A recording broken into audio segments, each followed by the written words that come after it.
Good evening, everyone. I'd like to just call our 6 o'clock work session to order. We will be discussing our plan of conservation and development, some of the changes and some of the recommendations made by planning and zoning. The council at this point just needs to discuss that recommendation and give our feedback if we so choose to do that or to do so. I'm not sure who's going to lead off. I think for the purposes of getting this started on the all of us starting on the same page, I guess in your packet there is the recommendation from planning and zoning. I think it starts on page 7 of the agenda. And I think for tonight, probably the best thing to do is just start with number 1 and go through the list of proposed changes or revisions or amendments, right? Amendments is the official term, Yes. Amendments is the right term to use tonight. So with that, unless there's something from staff or town manager or assistant town manager, is there any comments you want to make before we just get into this? No, I just, if there's any missing information, I think it's pretty complete. We've done a lot of looking at this, so if we've missed something, let us know. But I think we're just in listening mode where the council wants to take this and how you want to respond. So, Okay. John Bossy is present as well, and we can walk you through it. All right, so I'm looking at the page that starts Chapter 9, Promote Business Economic Development Revisions to page 54. The first recommendation is recommended approach on item number 2 of the POCD. The original text being commercial retail development on this site would not be appropriate. The proposed text would be consider whether expanding commercial or retail development in the northeast quadrant beyond planned development district, or otherwise known as PDD, number 1 is appropriate. And that was April of 2026. So any questions or comments regarding that recommendation? Mr. Chair? Yes. First of all, I'd like to start off by stating the council and the subcommittee, the POCD subcommittee, did not recommend or request any changes to page 54. So these are solely from planning and zoning. My feeling on the recommended approach is by changing the text, it changes the 2019 vision of what the POCD was with no public input. I don't feel comfortable with this change or going along with this change. Okay, yep.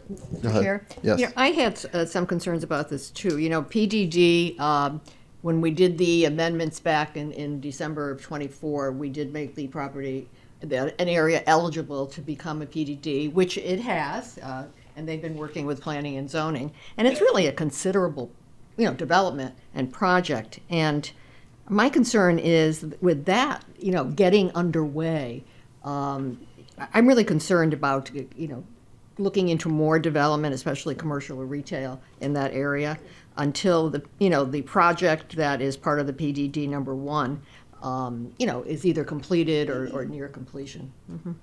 Okay, any other comments or questions? Mr. Chair. Yes, go ahead. So I believe that the planning and zoning has tried to clean up the POCD and is doing it on a as going forward basis, not going back to 2019, because you can't, things have changed since 2019, and it's a living document. So the thing of going back to 2019, it can't revert to 2019 because it wouldn't be compliant with CROG. And these changes that planning and zoning are recommending have already gone to CROG and been approved by them as compliant before it came to us. So I don't see a problem with it. Do we have a copy of CROG's opinion of what was sent to them? If you ask for it, I'm sure you could get it. Mr. Chair? Yes. So, I'm sorry, go ahead. Oh, no, I was just following up on the comments that came before and just going back to the verbiage of reverting back to 2019. One of the things that came up over and over again in the subcommittee was that we cannot revert back to a 2019 document. Even if one modification, amendment, any kind of revision is made, it modifies the living document. Therefore, and Mr. Bossy, please chime in. So that way, I just want to make sure we're all using the right language. So when we say revert back, that's really an impossibility. Would the town manager or Mr. Bossy like to confirm that just for the record? So that way, when we go forward, we could be using all of the same language. For the record, I never said revert. But that's Okay. basically, if you're going back, that is reverting. Don't you agree? We're not going back. They are trying to change what they're recommending changing what's in the 2019 document with nobody coming before them asking for that change. I think planning and zoning can ask for changes in a document. They own the document, so I think they can ask for the changes. The town owns the document. Okay. But the planning and zoning is in charge of it. It's in their charge. Okay, and there was a public hearing here, and now we're having a work session on whether or not the town council agrees with what they want to change. I do not agree with it. Okay. Mr. Chair, I think Yes. it's important to keep in mind that, planning and zoning certainly is a regulatory agency, and they do have final say on many, many things. One of the things that we do as a legislative body, as the town council, is when a POCD is going to be amended, and that's established by state statute 8-23. So when you talk amendments, the town council is a party to the procedure. Mr. Chair? Yes. I would also like to add, if CROG has already approved these changes, what are we doing here? What's the point? That's a great question. I don't have access in front of me for the CROG response. I'm not sure it's framed as an opinion. I think their role is, in terms of oversight, a referral to them for their Right. possible input and comment. Obviously, it's the town of Plainville's document. Doesn't necessarily, I think, maybe I'm wrong. Maybe John has a better clear. I've always understood it as a courtesy referral, that they don't necessarily have to bless it or approve it, but I Right. could be wrong. CROG's not approving your document. CROG's reviewing it in conformance with their documents and the documents of the abutting communities and all the other communities that are within CROG. So they're just looking for inconsistencies with this particular plan with other plans. Have they come back with their opinion on this document? They have said that there is no inconsistencies with the proposed changes with the plans that they review. Okay. Thank you. Thank you. And I get, just my, back to one of the first things that were said, I think my concern is,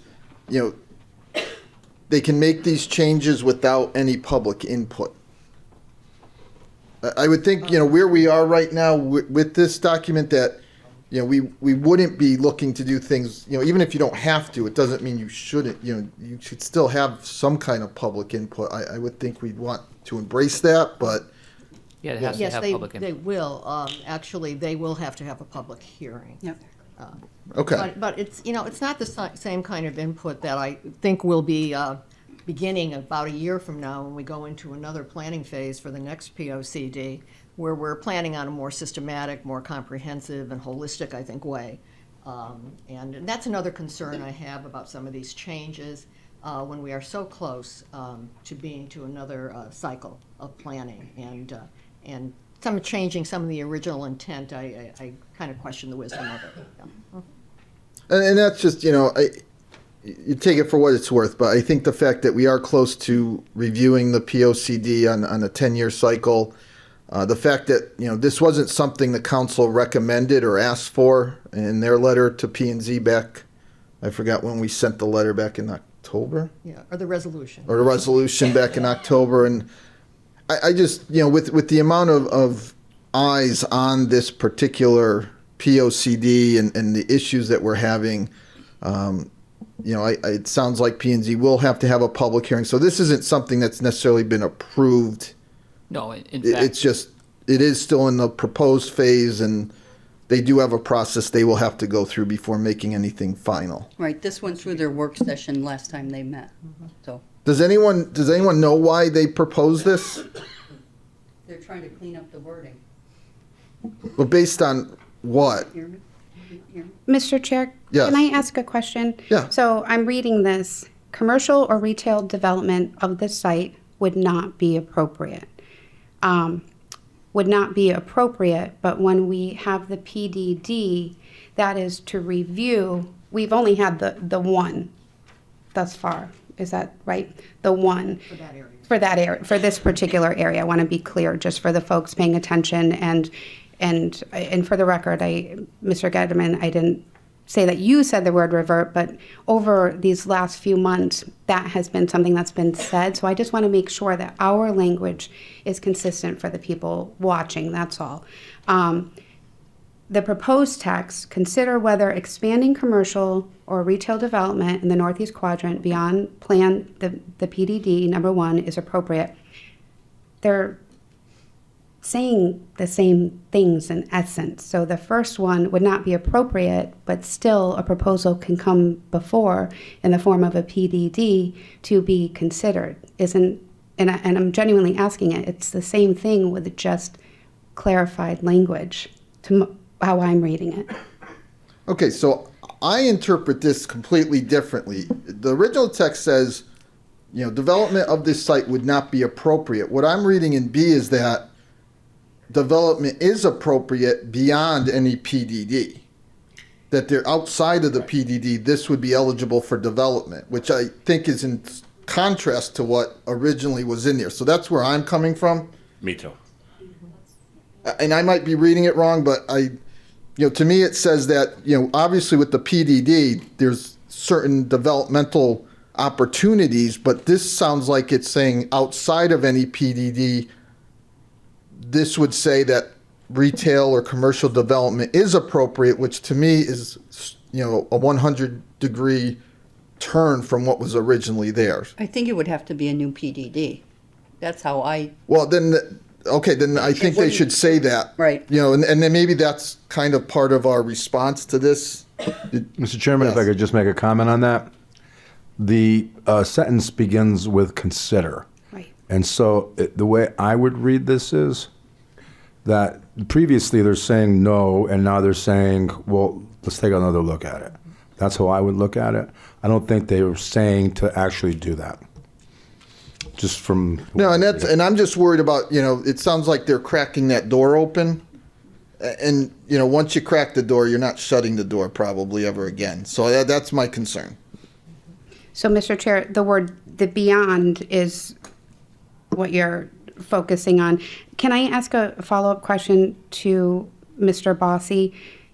With this being a roadmap and a guide, what is your input on this? Does it crack the door open to that, or with the POCD being a roadmap and the guide, was that door already cracked open? Well, you want my personal opinion? Your professional opinion. My professional opinion is that when they approved PDD 1, they changed the nature of that whole area. And as a result... But only the area that fell in the PDD. No, I think they changed the area outside the PDD only because if the PDD is successful, then property owners are going to be encouraged to, well, from a monetary standpoint, they're going to see it as an opportunity to expand their wealth based on the fact that you had a successful development over here. So I think that I think the PDD 1 changes the whole nature of that particular, at least the eastern part of that particular area. I mean, I think it's highly unlikely that if PD1 was successful, that they're going to scrap the possibility of all the investment that was brought into that area for sewer, power, whatever utilities were brought into it. They're going to basically overlook that and put low-density housing. I mean, maybe somebody would be willing to pay $1 million to be up in that area, but I mean, I'm thinking that, generally speaking, that there's more money to be made to continue what's been successful. Okay. And that's what PDD 1 did. It took that area and expanded the definition of what we were able to do in that particular zone. So to circle back, the door's not just cracked, it's open. Well, when they approved PD1, they converted all that area from low-density housing to I would say, a pretty intense development. I mean, when you have apartment buildings and a campus setting, I think that's pretty intense. Thank you. All right, thank you. Can I ask a question, Yeah. Mr. Chairman? Yes. They actually haven't approved the PDD, have they? All they've done is made the land eligible. Isn't that right, Mr. Bassi? Well, No. No, the PDD was approved. when you regard approved, are you meaning that The actual PDD development itself was approved? they opened the door for somebody to submit a site plan as long as they comply with the general parameters of the PDD? And that There's was- no active application right now in that zone, in the PDD zone. There's no active Is application. that kind of where you were, as far as when you said approved? However, the applicant is pursuing what the town has said that. What they're eligible to based Yeah. on the PDD. Yeah.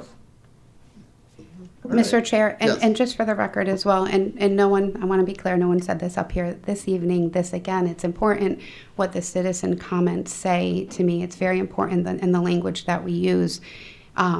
Going back to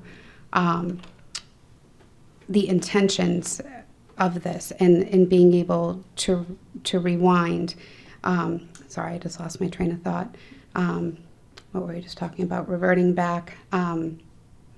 If it comes back to me, I'll jump back in. But it was regarding the language, the PDD, changing and expanding the definition of how it can be used. Oh, I know what it was. There's a lot of discussion of it being in a legal process, but there was a public hearing. It went from this council to that Planning and Zoning Committee, and there was a public hearing. So I just want to make sure, because it upsets me when I hear that something was illegal when we went through the appropriate channels. So I just want to say that for the record, please. No, the original PDD, did go through that process. I was at the hearing. Right, of course. It's just, I just for our citizens, it was not in a legal process. All right, any other comments or questions? Any consensus on what we want to do with this? Because I have a feeling we're going to have a special meeting Wednesday, seeing that we're still on number one and Okay, yeah. we're 17 minutes in. 17. I mean, I don't like the way this is written. I don't either. And maybe I have zero background in planning and zoning issues, but, to me, the wording is just, I don't think that's what, I don't understand why they would take out the original text. And if it's associated with the PDD and anything adjacent to this PDD area now, in theory, can, you would think that it would continue to expand into these non-PDD areas. I just think, again, I would just say we're looking to go through this document again, probably in the next year to start the process. I think this is a type of change that needs to go through that process, Right. as opposed to making the change not in year 9 of a 10-year cycle. Right. So, Yeah. 100% agree. Yeah, Mr. Chair, that was, I think, a good way of putting it.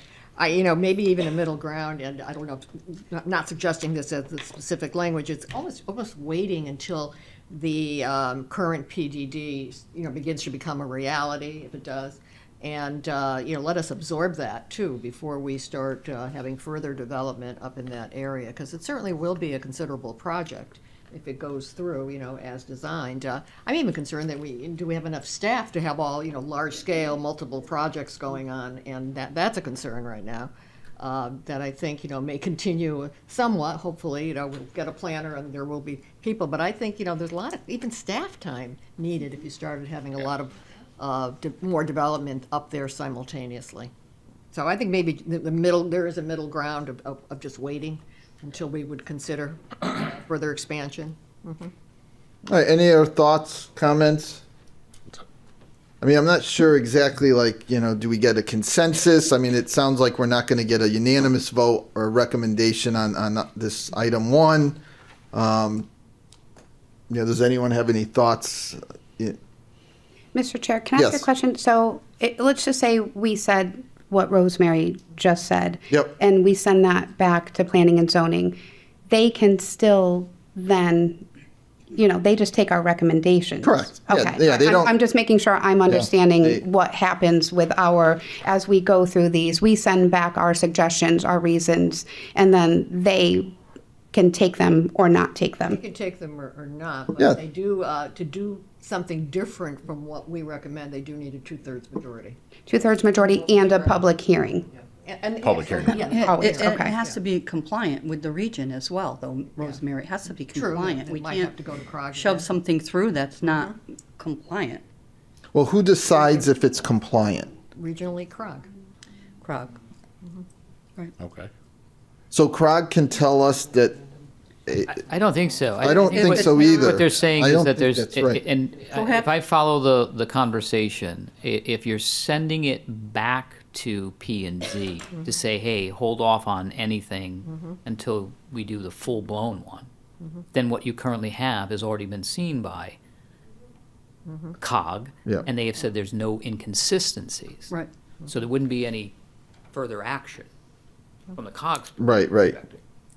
Because at But some again, I point, think it's just, they would, I would think, write a report that said, oh, we found this inconsistency, but the report to date has been, there has been no inconsistencies with what they've reviewed. Okay. okay. Anyone else with any other questions or comments? So, again, I don't think we're unanimous in this, but, I think, I don't even want to say consensus because we really don't even have that, but it sounds like there's at least some pushback from the council on this particular recommendation to keep it where it is right now and have this be part of the process next year when we start doing our 10-year review of the POCD. That's exactly where I'm at. I could be comfortable with that as far as what we suggest. Yeah, back it's to just them. a That's recommendation. reasonable, I mean, certainly. they can take this into account and they still can, make their own decision. It's certainly not, they're not required to do what we want them to do. All right, so let's see how number 2, that was only 22 minutes, so number 2, but that was good discussion though.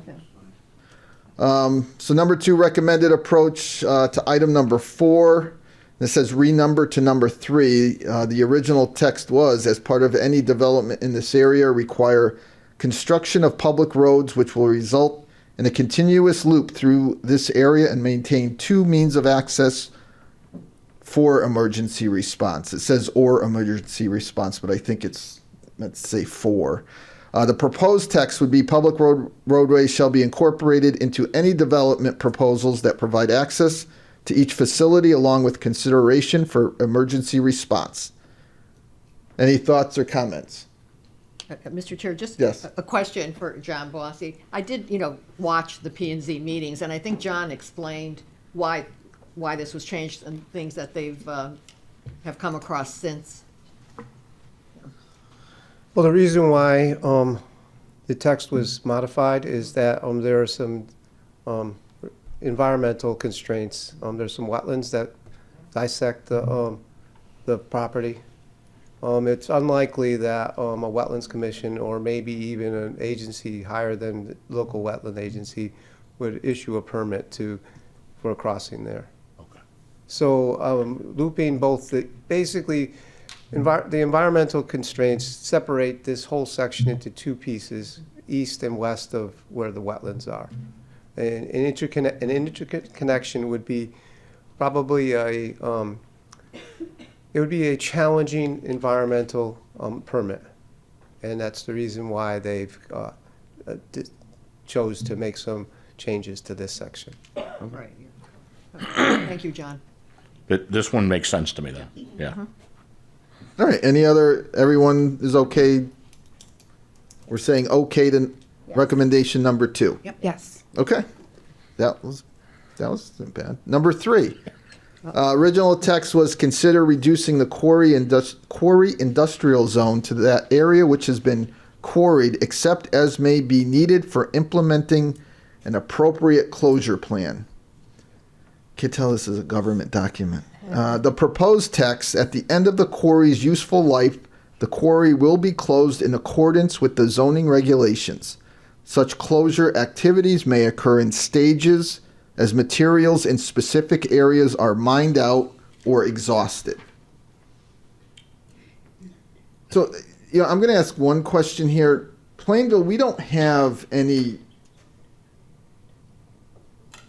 What are you showing me? What Rosemary showed me.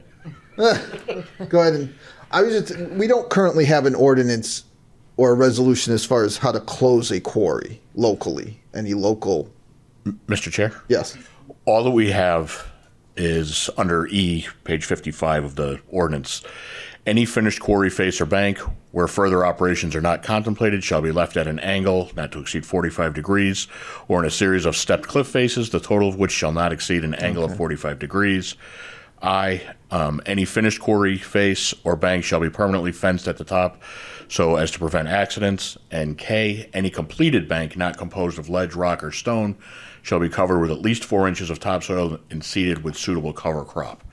That's the only thing we could find as a closure for a closure. Okay. Mr. Chairman, is that just for clarification? Yeah. That's the zoning regulations? Yes. Okay, thank you. Yes. All right. So that, I guess, Sort of. should the town have some kind of ordinance relating to how to close a quarry? And we might not be able to answer that tonight. But that was the first thing that popped up in my head. And, I'm sure there's some state regulations that can be assigned to it, but Yeah, it's something we can take a look at. I don't think it's been contemplated, given the fact that, you look at the amounts and the quantities that are decades to exhaust. Okay. So, but certainly, I think there's probably examples that we can draw from and we could find to explore and research. all right.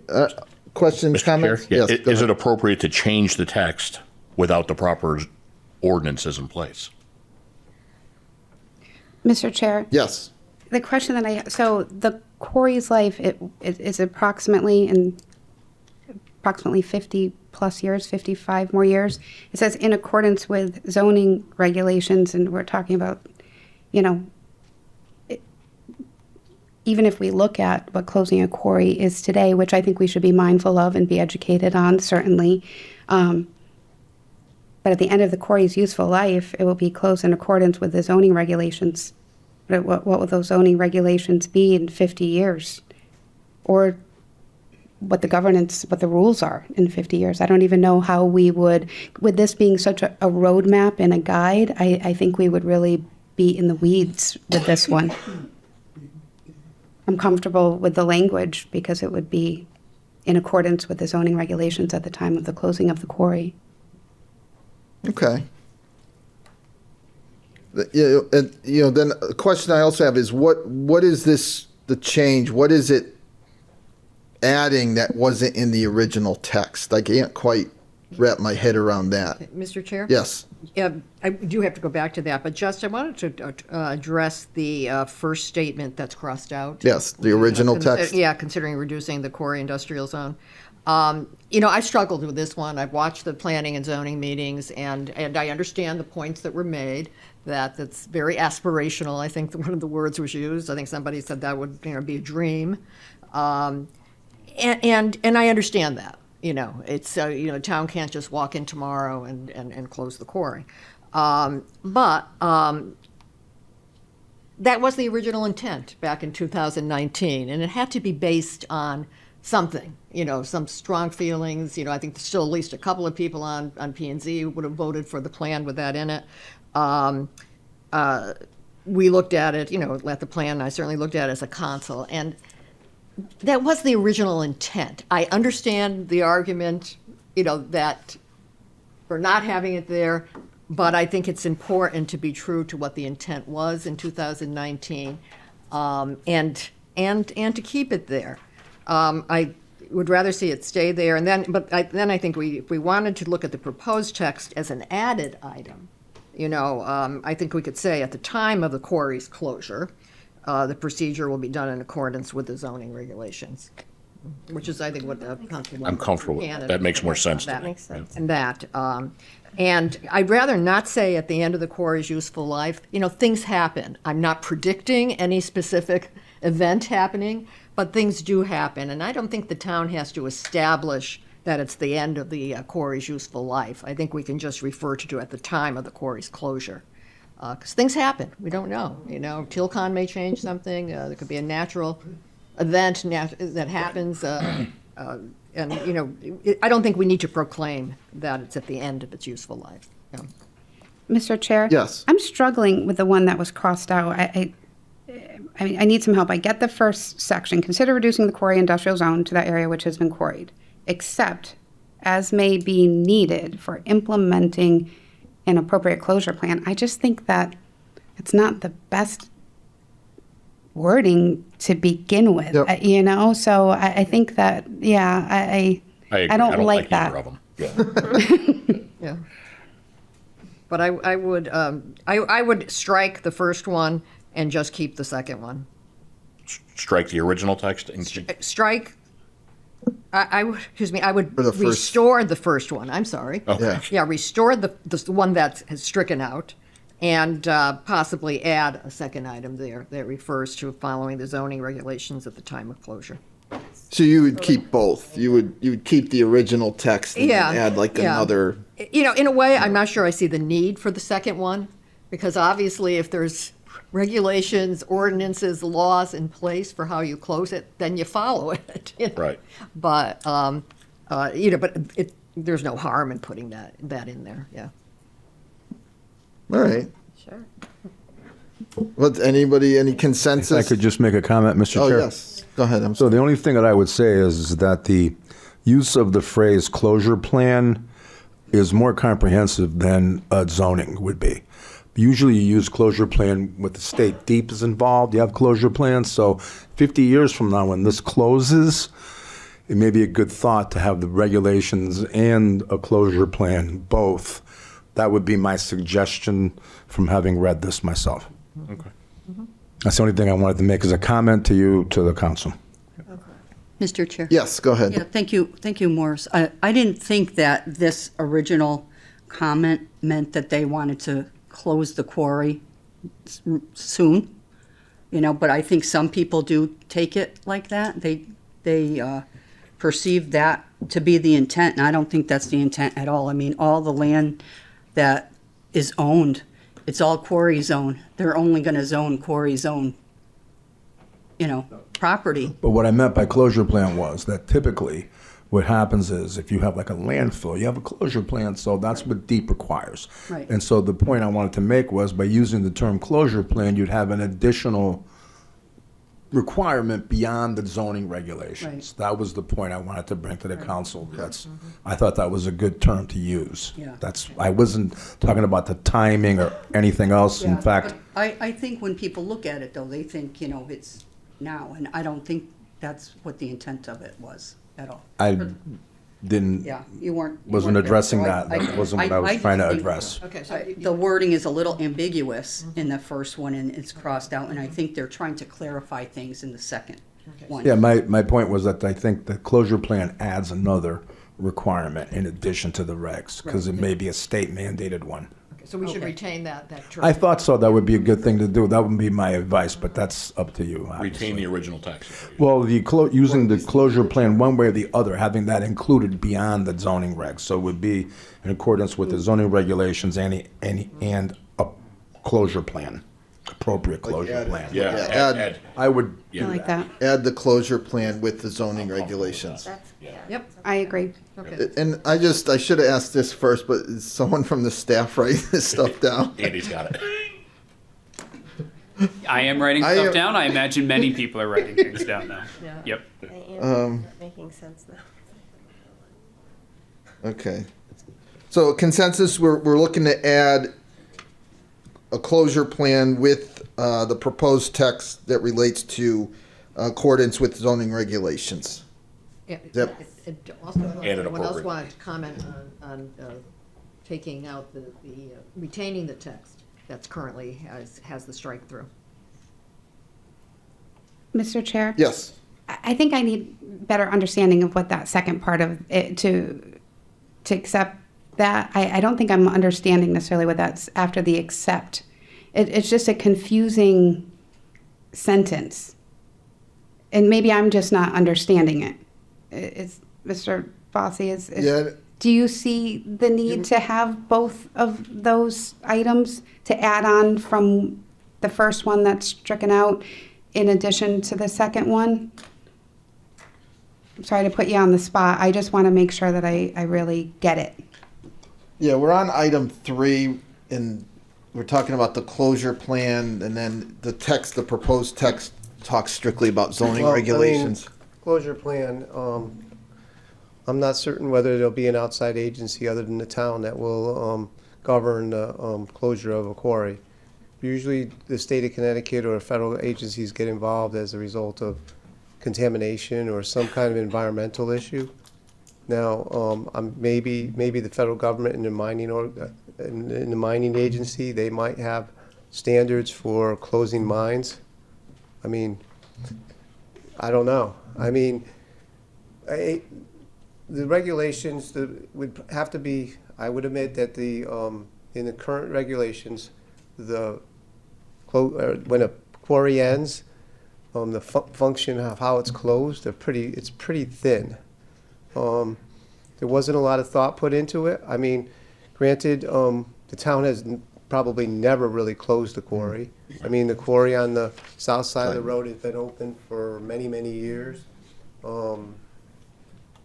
It's still in operation now. At some point, it'll close before any other quarry in town. The only other quarry that I remember that was closed was Ayudi's quarry. It was an illegal quarry, and basically they just filled it. There was no closure plan. They just brought in material, dumped the material in there. I don't even know if anybody kept track of what material they dragged in.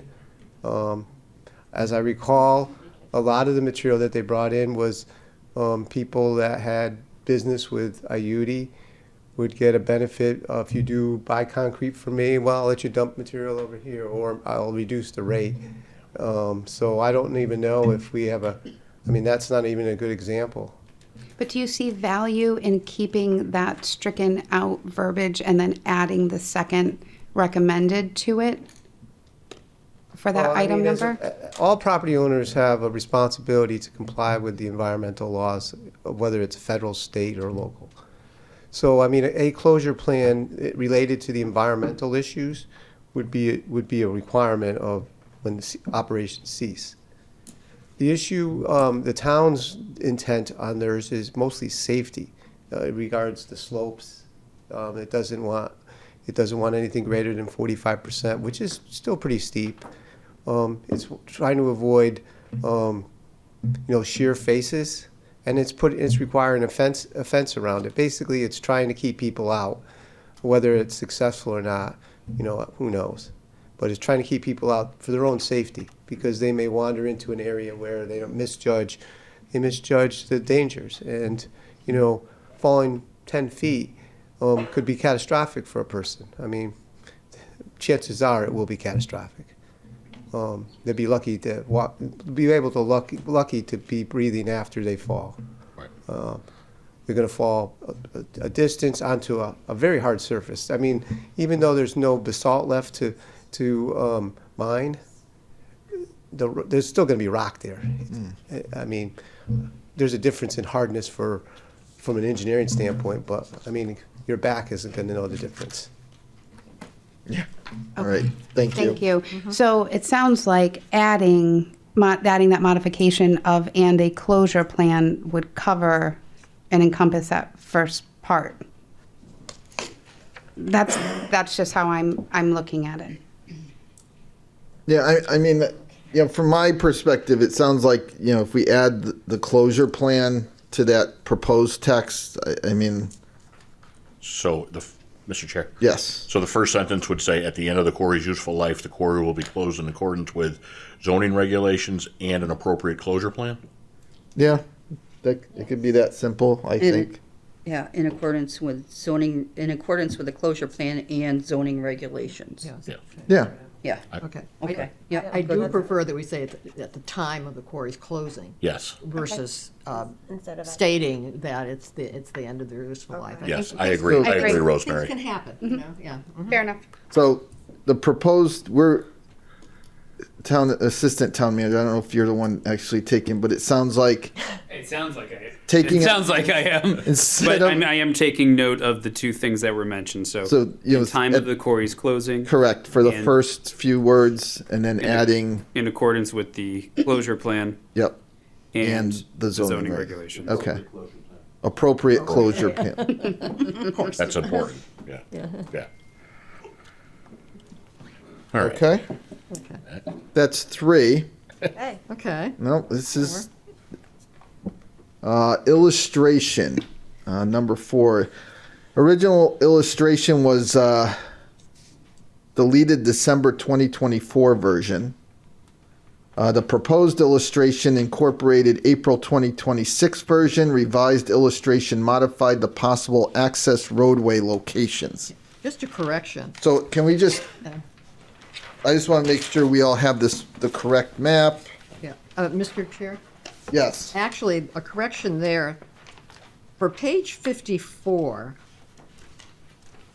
it was really the original 2019 version. It was not the 2024 version, because 54 was not even touched as part of that process. I mean, other than the fact that it had been eliminated and 63 put in its place, and we restored, and what we restored was totally the original 2019, page 54. And to clarify, Mr. Chairman, Yes. that page 54, I believe, was deleted as a result of Like a copy and paste. incorrectly Yeah, that's- organizing yeah. the document when the revisions were Right, supposed to be included. exactly. So it wasn't like an amended process that had since been corrected. Though. Right, Yeah. yeah. So And we- really, we're. But yes, it should say deleted December 2019 version. The 2019 version, yeah. Does that makes sense to everybody? yep. And the other, Mr. Chair, Yes, go ahead. the other thing is, right in the dead center of the map where it says low-density residential or PDD, I believe or PDD should be stricken. Yeah, Oh, yeah. yeah, I agree, because I think that's something that has to be really approached in the next planning phase. Because it does have the existing PDD. Yeah, which was helpful, yeah. Mhm. And a question, John, the technology park zone, is that what's in green? And I know you're going to include a color key, hopefully, on the final copy for the maps? Well, the technology park zone consists of the medical center, and there's some vacant property to the north of the medical center. That's the technology park. Okay, And then the PDD was a piece of property, I think it's like 80 acres to the north of that. okay, And there's still remaining on that side of the wetlands, there still remains some areas that are not included in the PDD, but were noted for low-density housing. And right, yeah. the Planning and Zoning Commission, based on comment number 1, which you disagreed with, thought that that's a potential area for an additional PDD or an expansion of the existing PDD, depending on who develops it, how it's developed. Well, I'll wait to the next page, I think, where you mentioned the technology park zone. I'll wait for that, okay. All right, any other comments or questions? Mr. Chair? Yes. So wouldn't we have to leave in or PDD because we have a PDD? That's not where the PDD. No, so yeah, if you, and we're looking at this map. I Yep. don't know if you can see enough. It's in, yep. That's, yeah. So the existing PDD is outlined, And that's helpful, yeah. which is clear. So, I tend to agree that I'm not sure why I understand that at a future time, we may get, we may decide to expand the PDD area, but again, I would go back to the fact that, we're a year away from a complete review of this document, that I don't think at this point it's necessary to add or PDD into that low-density residential area. I think that's something that, if we decide to add that kind of language, it should be done through the review of the entire document and not just made, again, in year 9 of a 10-year cycle. Right. Mr. Chair? Yes. Or if a developer wants Yeah, certainly they can changes, come. they could apply for a PD. Yes, no, we could, they go through the process like They go we through did the with the process. first one, yes. Yeah, and Thank even you. if we just present it as an alternative, I think it's kind of inviting it, like you said, or Right. opening Yeah. the door. It's inviting, it's making a statement. So that's why I would take the PDD out. And at this point, my preference is if it's low-density residential, at least for now, let's keep it that way. Yep. All right, any other comments or questions?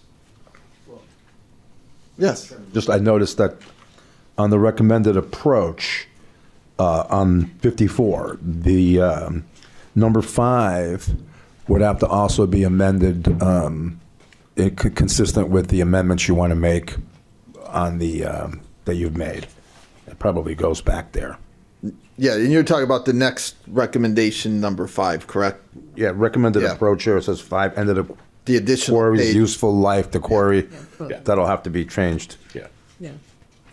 Yeah, it's the same map. It's the same thing, it's the same, I'm sorry. Right. Okay. Does everyone understand what? Consistent. Yeah. Okay. Yeah. So is there any questions on number 5? I think that one we.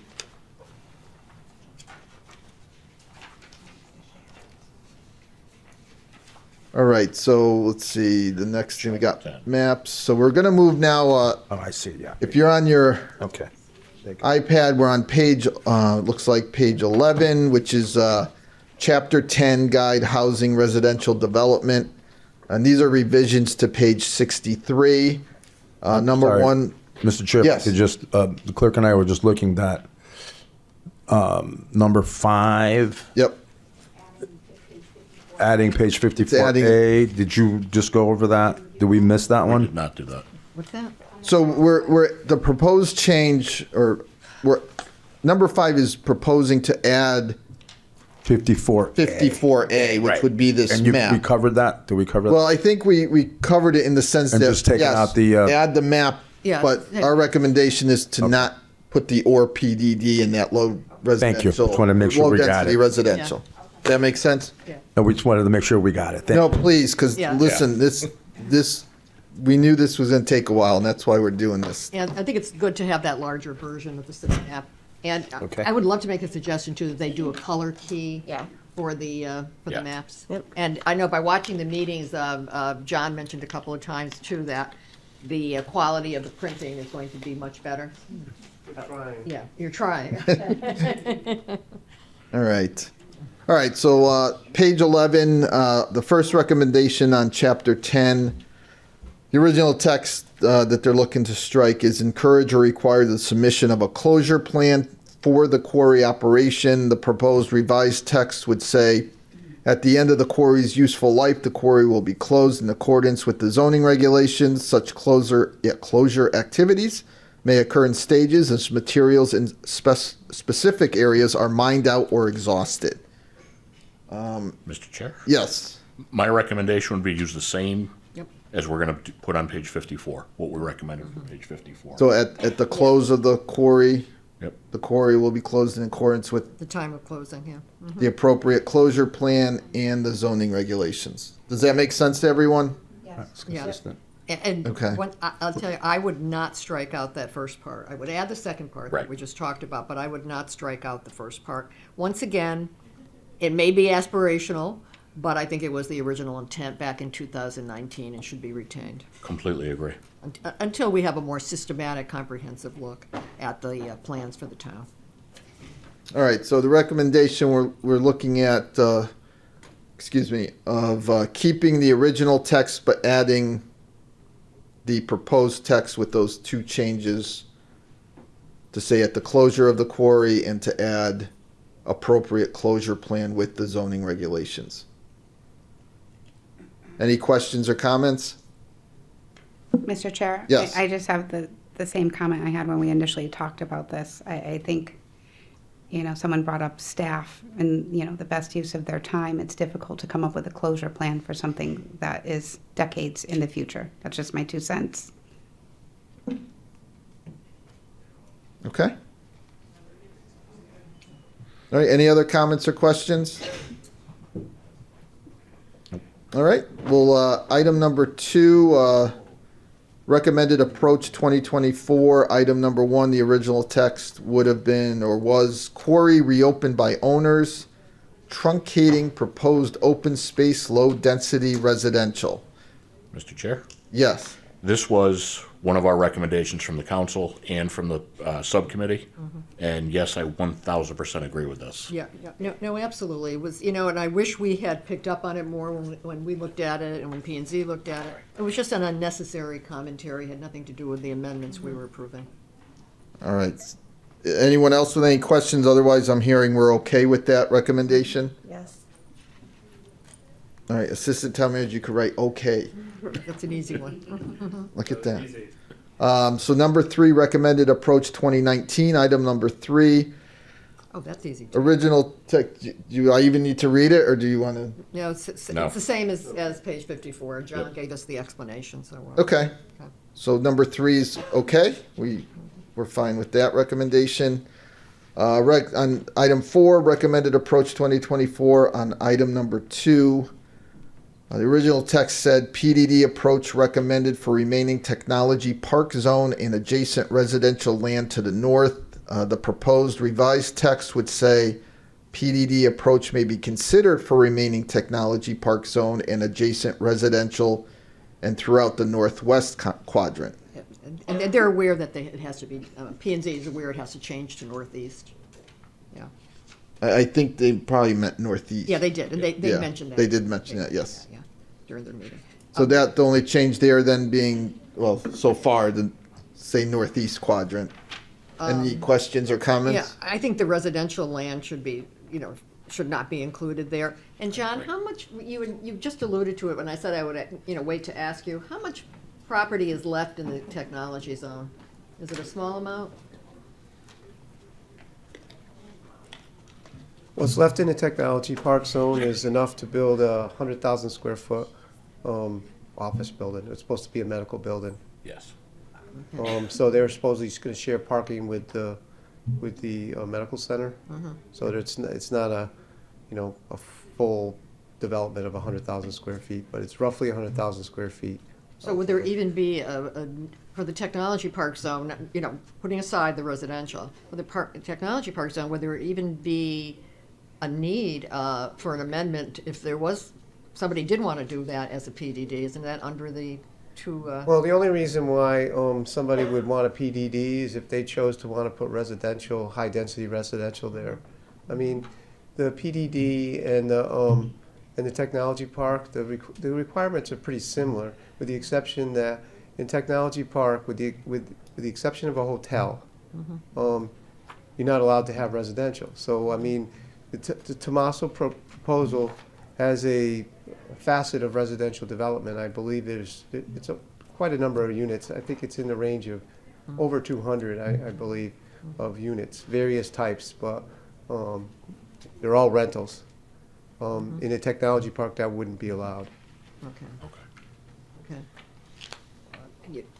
Go ahead. Yeah, They're just saying, it's a technology park zone, I don't, it's small, we're talking about a relatively small property. I don't think I'd have a big problem with that being proposed as a PDD, but certainly not the residential area. All right, any other comments or questions? I think the recommendation from Councilwoman Moranti is to remove adjacent residential in that statement. Correct. Anyone with any other comments or thoughts? All right, so looks like we'll be just looking to remove adjacent residential land and make sure it says northeast quadrant and not northwest. Right. All right, we're continuing with page 65 or 63 revisions. Number 5, this is another illustration. It says deleted December 2024 version. The proposed illustration incorporate April 2026 version, revised illustration, modified the possible access roadway locations, modified color designations, added revised note describing low-density residential or PDD areas, added a note, preservation of key open space areas. Just the only thing it would need is well, I don't know if we want to for that fourth comment down about low-density residential and Yes. PDD, that we somehow want to indicate that we are not indicating that we want the low-density residential to become a PDD. We could just remove the PDD yet, Nick. Yeah. So we did, on the map itself, or previous map we discussed, we did say we'd like to see the or PDD Right. removed. Is similar recommendation Right. here? Yeah. Okay. Yeah, the map is similar. Any other thoughts or comments? So I think, again, being consistent with the other map is to remove the or PDD.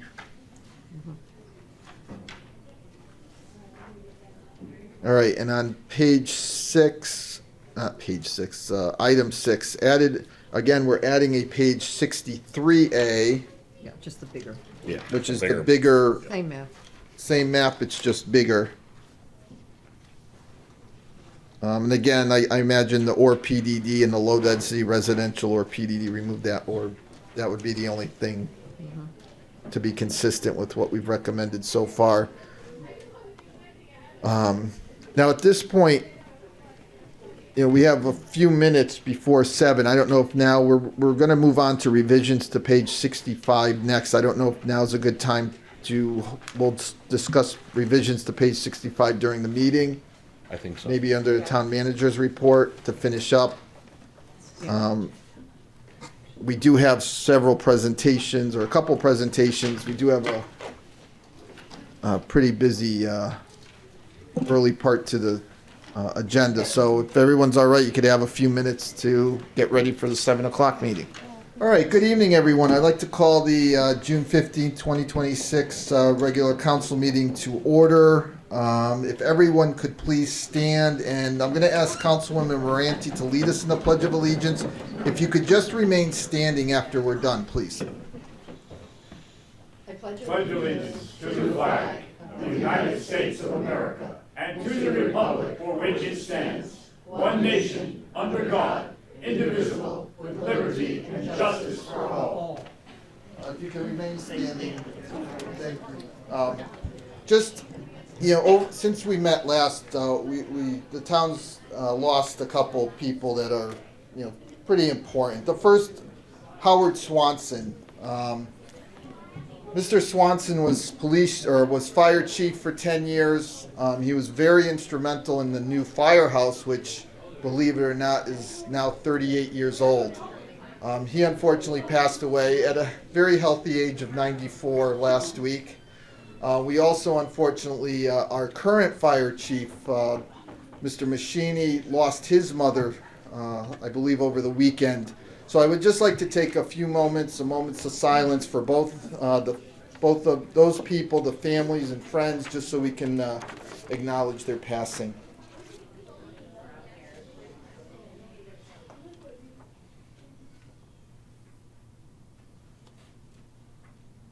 Thank you. All right, so we have quite the full schedule tonight. We do have a couple presentations. The first presentation, we are going to honor the Plainville High School girls flag football team. Don't worry, you don't have to sit too long. What I'm going to ask is, I believe Councilman Getterman has a proclamation to read with an assist from Councilwoman Christopher. Is that correct? Do you want to have the team meet you over there? It's up to you. You're going to have to yell. There's no microphone. There is a microphone? Yeah, or we could just have Foster's talk. He doesn't need a microphone. Well, you guys you're facilitating this. You do it the way you want. All right.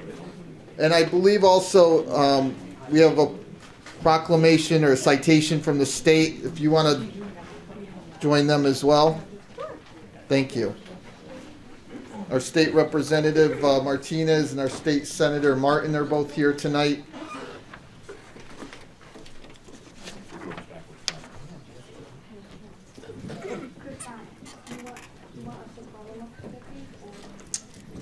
Good evening, everyone. Maybe as they, yeah. This is backwards for me. I'm usually over there. So we have a proclamation from the town. First of all, congrats on the inaugural season. That was amazing.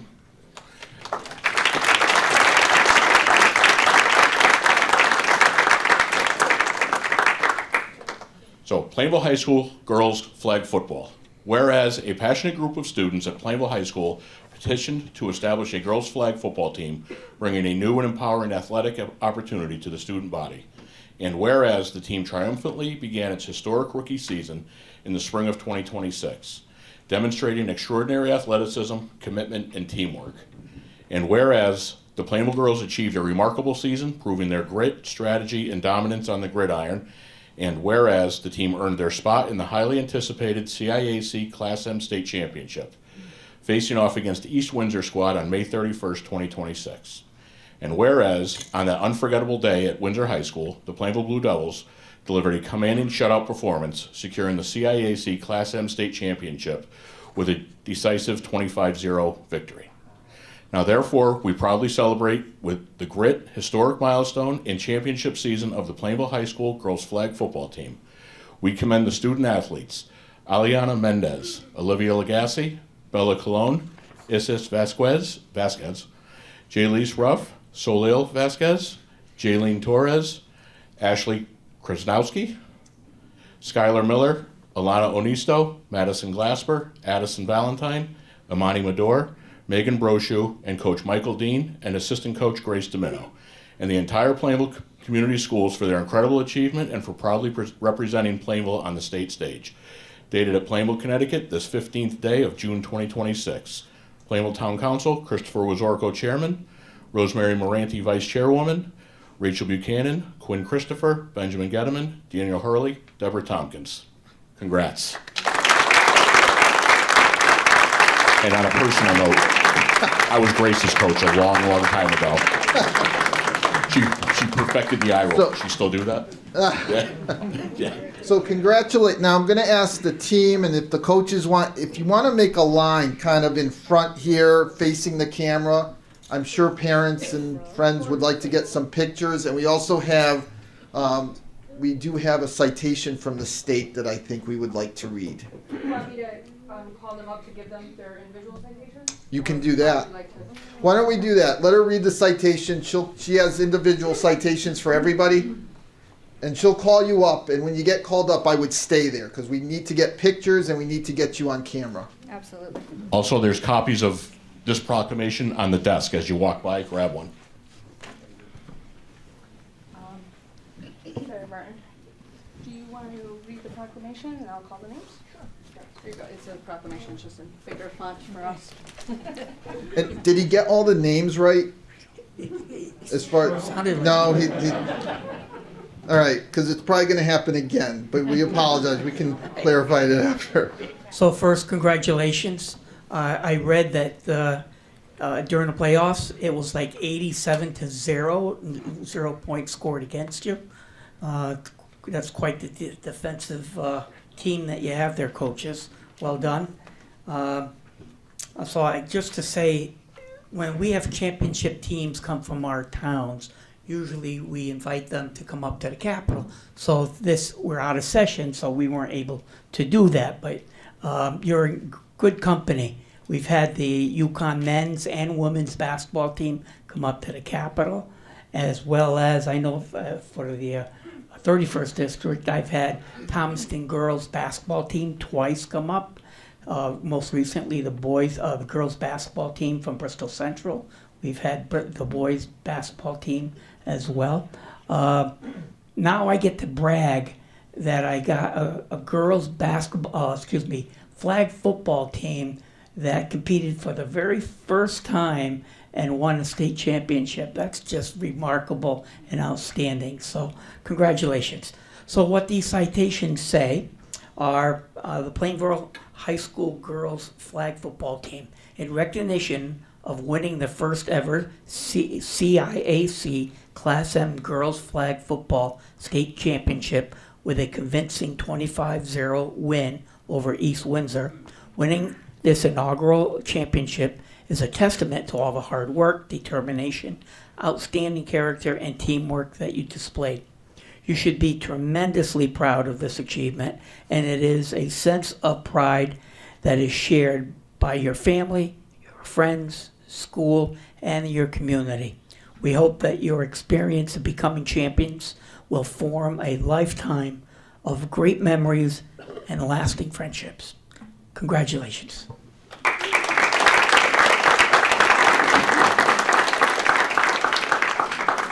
Congratulations to all of you. I'm so proud of you. I am a flag mom. My son plays. I know how exciting the games are and how fun it is to watch all of the moments and the head taps and all of the things that makes the game so exciting. So really excited to see you, and I'm hoping maybe me and Senator Martin can welcome you to the chamber on opening day, because the year's not over. So with that, I have citations for you. When I call you up, if you can come and get your citation and then stand here for pictures. Meg Brochu.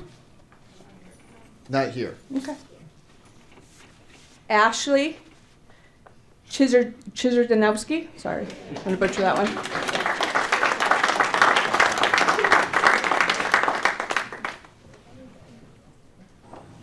And how do you pronounce your last name? Krasinowski. Yes? Ashley Krasinowski. There you go. Thank you. Bella Cologne.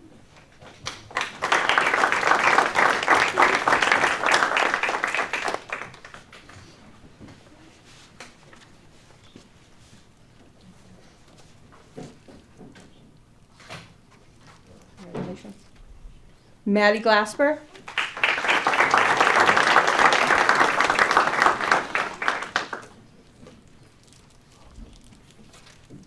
Liv Legassi. Not here. Imani Mador.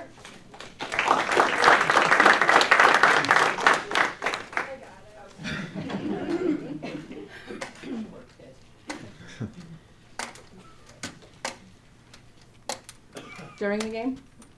I got it. During the game? During the game? Did this happen during the game? Oh, yeah. One of the games it did. All right. Aliana Mendez.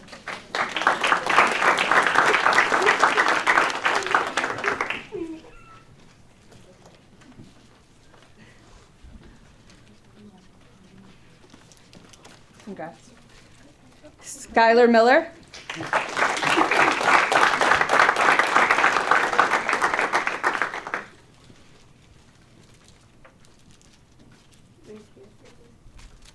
Alana Onisto.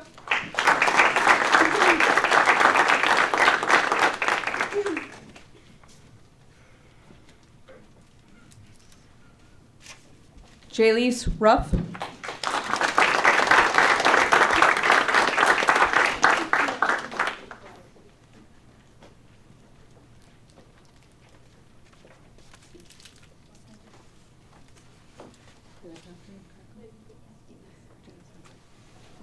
Jaylene Torres.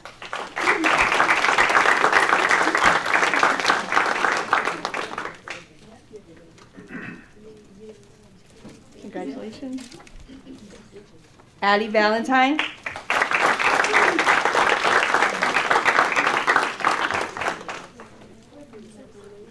Congrats. Isis Vasquez.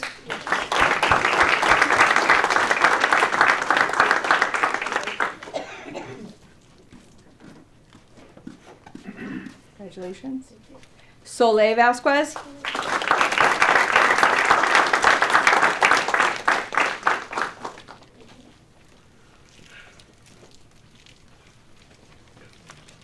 Coach Mike Dean.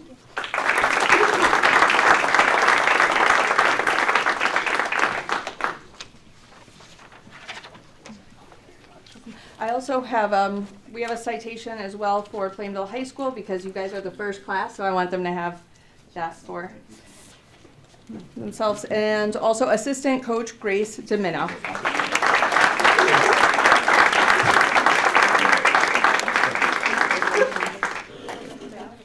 I'm just going to give you these two. All right, so what we're going to try to do now is we're going to turn this over to Sarah Tomzik, who's right in front of you. She's going to get you organized. Parents, if anyone wants pictures, please feel free to make your way over and take pictures. How do we want to do this? Yeah, this one, we haven't had this big of a group in a while, so this is going to be,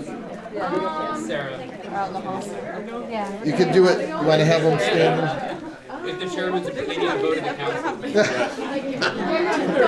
Okay, you guys want to come in here? That was a joke. All right, walk around, yep, walk, Yeah, this entrance right here. yep, turn, there you go. Yep. I know, facing that way.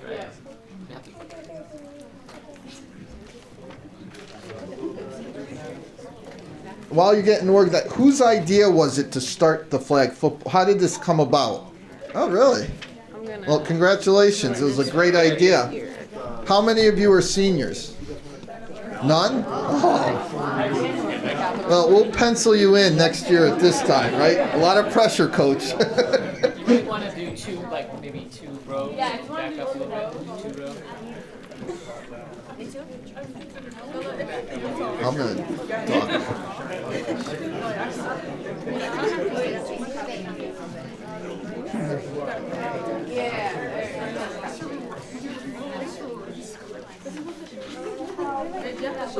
Just go in the back,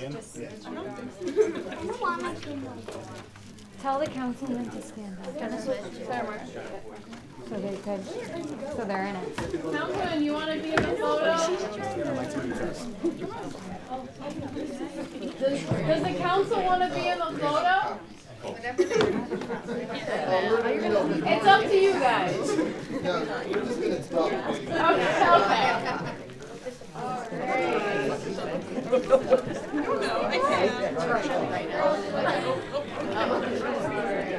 If we could all look at this camera first real quick, and then you guys can look at your parents. Okay, ready? 3, 2, 1. Perfect. Okay, now you guys can look at your parents. We'll switch. I'm just gonna look at this. Because he always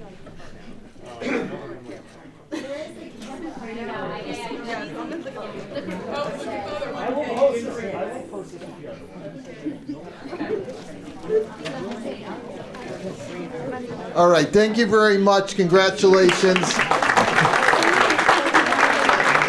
Yeah, you're welcome. And we understand if you don't want to stay for the rest of our meeting. Some of you probably have finals.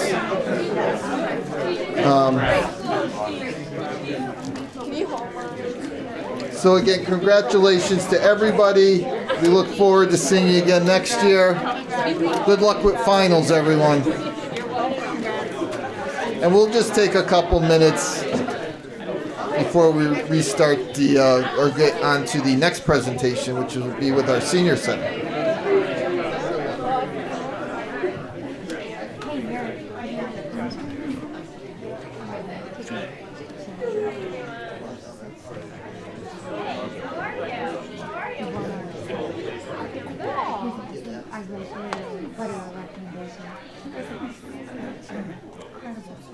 Wilder? Jeff Wilder? Yes. All right, so thank you very much, everyone, for indulging us with that, with the pictures and everything. Sarah, she's still here. Thank you for organizing and taking care of that for us. We do have a second presentation tonight. We have Victoria Nadolski, who's our director of the Senior Center. She's here with us tonight. We're going to discuss a little bit about the Senior Center strategic plan and survey results that was conducted how many months ago? The beginning of the year. Beginning of the year, so several months ago. So I'll turn it over to you. Good evening. Thank you. Thank you. Good evening, everyone, and thank you for having us tonight. As you know, the Plainville Senior Center has a long, rich history, and we are so excited to build upon that. I can't thank Stephanie and Katana and all our part-time staff, volunteers, and Committee on Aging enough. They make up an incredible team that is deeply committed to helping our center flourish. At the beginning of this year, we conducted a community survey to better understand what members and non-members value, where gaps may exist, and how we can best serve the community. We also did some homework. Through professional development opportunities, the Connecticut Association of Senior Center Personnel programs, networking, and visits to other senior centers, we gained valuable knowledge and insight that helped to shape our vision for the future. As we began this process, we asked ourselves two very important questions. What does a great senior center look like to you? And perhaps even more importantly, would I want to go to our senior center? Together with our staff, volunteers, and the Committee on Aging, we formed a strategic group. We used these questions as the framework to develop the strategic plan. Before I dive into the details, I'd like to ask you to imagine something. When someone says, let's go to the senior center, or mentions that their grandparents or parents attend the senior center, what comes to mind? What does that picture look like to you? Now let me paint a new picture. You pull into the Plainville Senior Center and are greeted by beautiful flowers and thriving vegetable gardens. As you walk through the doors, you are welcomed with a warm smile and a friendly hello. The aroma of freshly prepared food fills the air, soothing music plays softly in the background, and the space feels vibrant and inviting. You see people laughing, socializing, learning, volunteering, and creating together. In one space, energetic fitness classes are underway. In others, engaging educational presentations are drawing in curious minds. Special events fill the calendar, trips bringing new experiences, and the cafe is alive with conversation and connection. Everywhere you turn, people are building friendships, discovering new interests, and truly living active, meaningful, and enriching lives. You stop and think, wow, this is more than I ever expected. It's not simply a building, but a community. It's a place where people feel welcome, make friends, discover new interests, access valuable resources, and continue to thrive. One of our goals is to challenge the outdated stereotype that senior centers are only for old people who want to play bingo. Today's senior centers are vibrant community hubs that promote health and wellness, lifelong learning, social connection, volunteerism, and purpose. That vision is what inspired our strategic plan. I do want to emphasize this plan is only the beginning. It is the starting point. We will continue to grow from here and reevaluate everything we do so that we can provide the very best experience possible for the older adults of Plainville. With that, let's take a look at the overview of our strategic plan and the exciting future we envision for the Plainville Senior Center. Once we gathered the data, we felt the first step was to develop a mission statement. It clearly defines who we are and our purpose, and we are proud to present that to you. The Plainville Senior Center's mission is to empower older adults to live active, meaningful lives by providing programs, resources, and opportunities that promote well-being, independence, and community engagement. Our strategic plan is built around 6 pillars. The first one is community involvement. We continue to strengthen partnerships with local schools, the library, recreation department, health organizations, civic groups, and other community partners to create meaningful opportunities for adults to stay engaged and connected. One of our highlights with that was being a part of the Memorial Day Parade. Everyone absolutely loved being a part of that. Seniors mentioned how it was the first time they'd marched in the parade since they were in school, and they felt like a kid again. So that was truly amazing. The second pillar is communication. We are increasing our communication methods, including social media, videos, flyers, text messages, phone calls, and direct outreach to ensure members stay informed and connected through their preferred method of communication. One highlight of that, I don't know if you saw on our Facebook page, what we're now calling our Senior Scoop, where Katana and Tim informed everyone of the monthly programs. Our third pillar is programs and trips. We offer a diverse range of educational, wellness, recreational, culture, and social programs designed to meet the evolving interests and needs of our members. One highlight there is one of the educational programs that we're partnering with CCSU for an America 250 presentation. The fourth pillar is social connection. Reducing isolation remains a priority. Through social activities, volunteer opportunities, intergenerational programs, and regional partnerships, we help foster friendships, purpose, and a sense of belonging. One highlight there is we started a new Pages of Gratitude journaling program that Stephanie, our social worker, is running, and people are loving the engagement with that. Fifth is fundraising. We continue to develop fundraising initiatives that support programs, transportation, and community engagement while increasing awareness of the Senior Center's value to the community. One highlight there is we are running a apparel sale. So people are buying t-shirts, long sleeve, short sleeve, and sweatshirts that they're wearing proudly around town. And sixth, which is our last but most important one, is our hours of operation. Based on survey data, attendance trends, member feedback, letter of support, and operational review, we are proposing updated hours that better align with members' needs and usage patterns. The proposal received unanimous support from our Committee on Aging and reflects common practices among senior centers throughout the state of Connecticut. Our hours proposed are Mondays, 8:30 to 5, Tuesday, Wednesday, and Thursdays, 8:30 to 4:30, and then Fridays, 8:30 to 1. As we move forward, we remain committed to continuous improvement, innovation, and providing the highest quality programs and service for Plainville's older adults. Our goal is to ensure the Senior Center remains vibrant, welcoming, and valuable community resources for years to come. Thank you. Great. Thank you. Is there any questions or comments? Anyone with anything they want to ask or comment on? Mr. Chair. Yes, go ahead. Thank you, Victoria. You're welcome. I thought we had received something on this, and I thought the hours were till 5:30, not 4:30. Yeah, my mistake. That was in my notes and incorrectly. So what the information we got was wrong? What I put in my notes is incorrect. Okay. Victoria has just stated the correct hours. Okay. Monday, 8:30 to Okay. 5. Thank you. Yep. And you should also have received a brochure where it is on there. Yep, the proposed hour change. This is a brochure that we printed for our members so that they know the progress of our strategic plan. Mr. Chair? Yes. I just want to say thank you for the presentation, and I just so happened to be at the Senior Center this afternoon on a personal matter, and everything that your strategic plan covered is exactly what I felt when I walked in. First off, the parking lot was packed. I was like, oh, this is an exciting place to be. Walked in the door, loved the garden, was greeted with a friendly hello, was immediately sent the resource that I needed while I shopped for cards.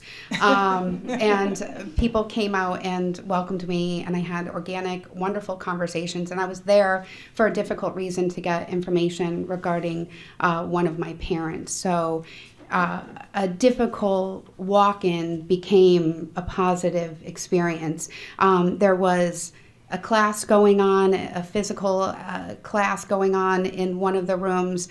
It was a packed, you were having something going on, but it was full of, when I left, I'm 52, and I thought, I cannot wait to be able to come to the Senior Center. There's an amazing gym in there, and life and vibrancy is absolutely what I felt. So brava, it was amazing, and I'm grateful that you're there. Good work. Thank you. Thank you. We greatly appreciate that. Our staff works very hard for all of that, so I appreciate that.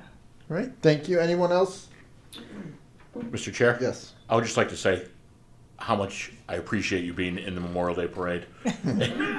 We had fun. We had quite a few cancellations this year, and you guys were troopers. Thank you. You're welcome. You're welcome. Well, thank you again for being here in the presentation. We look forward to working with you. If Thank you. there's, certainly any resources, we're here. Just a phone call away. We'd be happy to help. And Mr. Chair, Oh yes, I'm sorry. I'd like to, from the standpoint of long-term membership and very long membership, congratulate you. Thank you. You're doing a great job, and it's a lot of fun to go to the Senior Center and just participate in whatever event I've chosen to participate in, but it's a great, and you keep my wife busy. Yes, we do. We love your wife. So thank you very much Thank for you, Dan. everything, and thank you for bringing new life to the senior center. Thank you. Thank You're you. welcome. Appreciate it. Town manager? Yes, Mr. Chairman, thank you. I just want to echo or also just maybe add to that there is a lot of great activity, great energy. And what I get to hear and you don't get to hear is that the numbers are trending positively in terms of membership and participation numbers, a testament to the team and their effort and what they're doing. So Great. it's paying dividends. Yeah, it's certainly, there's a lot more interest in what's happening there. And there should be because they're doing some great things. Thank you. Thank you. Congratulations Thank you. again, and we're here to support you in any way we can. Thank you. Thank you. All right.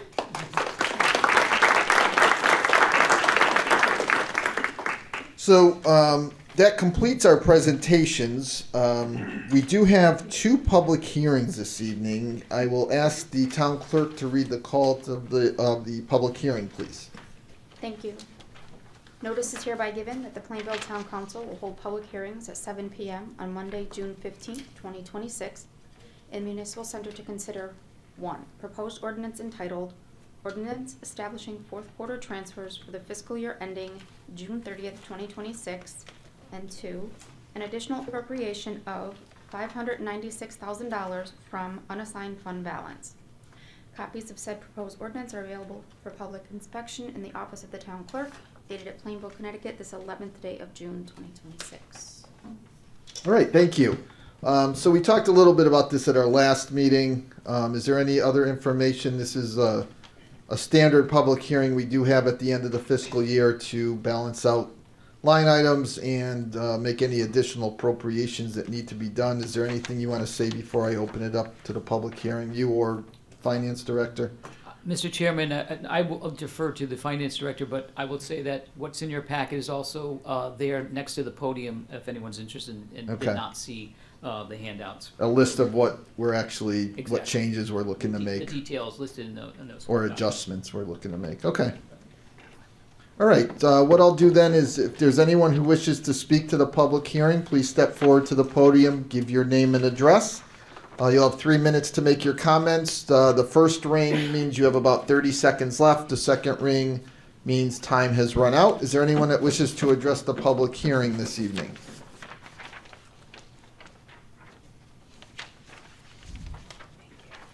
All right, we are going to close the public hearing. What I'm going to do now is ask for, we'd like to amend the agenda a little bit and move, I think what's item 7, report of the town attorney, up to this portion of the meeting. If someone could just make a motion, please. Second. All right, all those in favor? Aye. Any opposed? So what we're going to do is we're going to continue, I'm going to, after we get through the plan of conservation and development discussion, but we had a work session. We did not get through everything we needed to during the work session, so we're going to continue the discussion, and hopefully that way any town staff doesn't need to stay till 9 o'clock tonight. We can get through the conversation a little quicker this way. So what we're up to now is on your agenda packet, I believe it's page 13. It's revisions to page 65. The first is a guide, a managed residential development, item 4 of the POCD. The original text was guide development in the northeast and southeast quadrants in accordance with conservation and development principles in the POCD. The proposed revised text would be guide housing residential development in the northeast and southeast quadrants in accordance with conservation and development principle established in Chapter 10, Guide Residential Development of the POCD, and that was dated April 2026. Are there any questions or comments with that recommended change, or recommended amendment, I should say? Okay, Mr. Chair? Yes. Just, a question that perhaps Mr. Bossy can answer is, it says the Conservation and Development Principle established in Chapter 10. If you could let us know exactly what that refers to. And then I have a question. The text that is stricken out says it's in accordance with conservation and development principles in the POCD, which seemed to make more sense to me because I assume you would look at all the conservation and development principles in the POCD and not just in one chapter. For example, there are chapters on protect natural resources, protecting open space, sustainability that would apply to almost anything in the POCD. I just wonder why we would limit it, make a change that actually limits it to one chapter versus chapters that really apply throughout this POCD. John, do you mind talking a little bit about that if you can?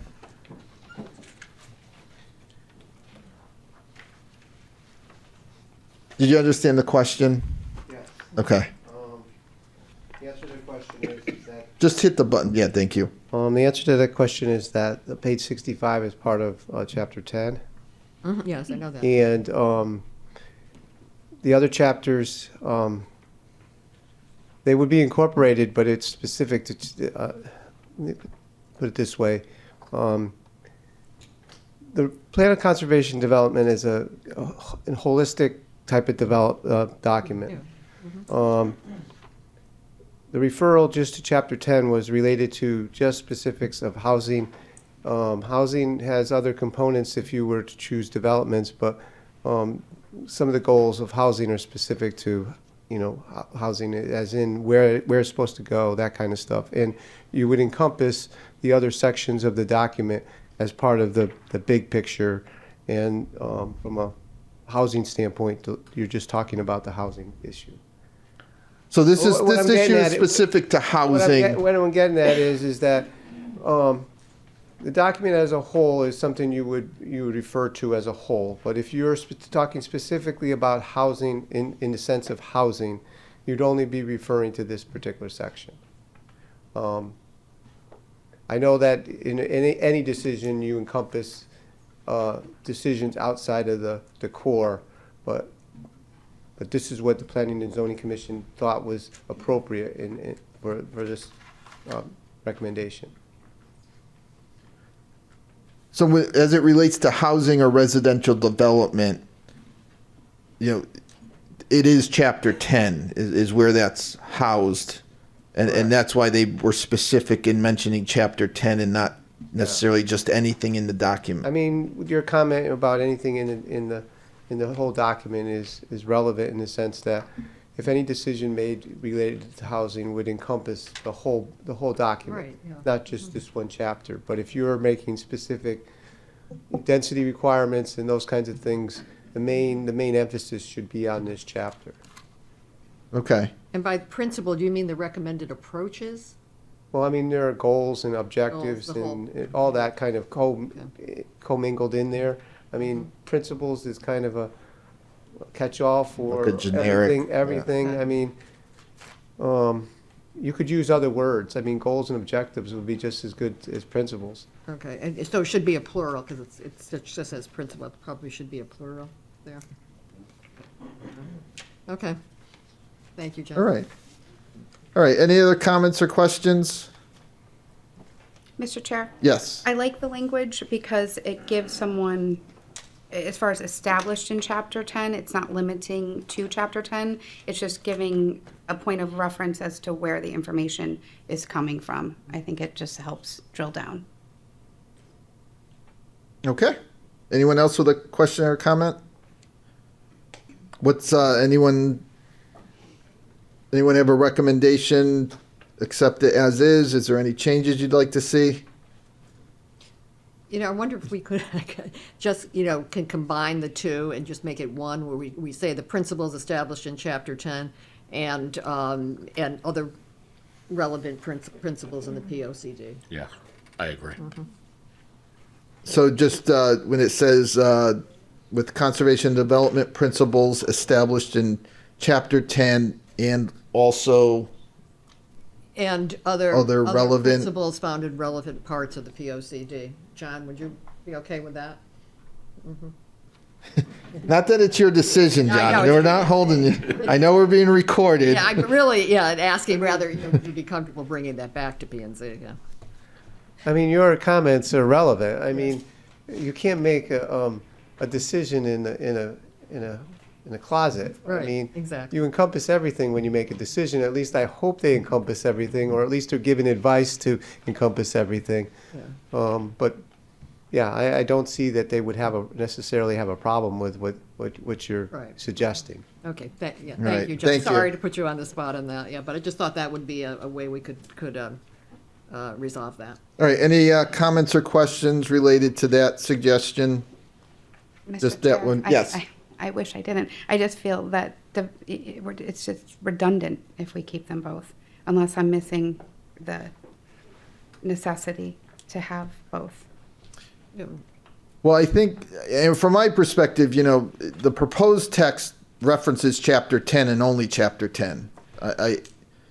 And I think the idea was to make sure it's clear that it's not just Chapter 10, that, there are other principles in the POCD that can also be taken into account regarding this. And I think that, please tell, if I'm off base, No, Councilwoman Moranti, Right, let me and know, certainly but- that was the intent with the original statement from the 2019, that it was, looking throughout. Because there are things that I said, you're talking about protecting open space or protecting natural resources, that does apply.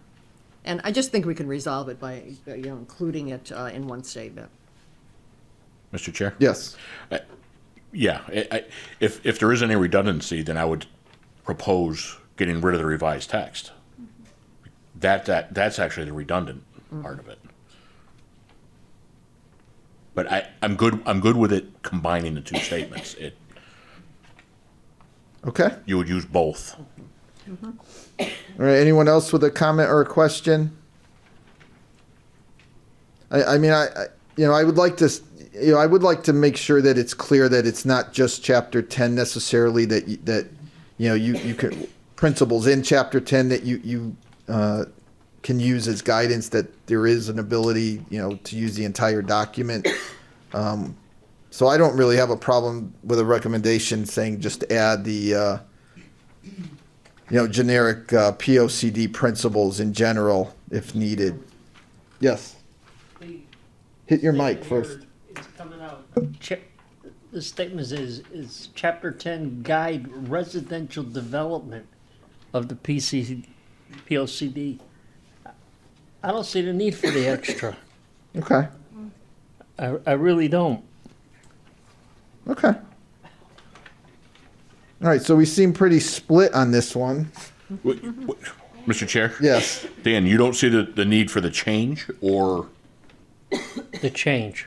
you don't see a need for the change? Change. Right. Well, Leave wait. it the way it was. I would Yeah. clarify. Change to the original They- text. They Yeah, changed it. Change keep it the original text, or No, this guide housing. I think he's saying he would not alter the proposed text. okay? Yeah, Correct.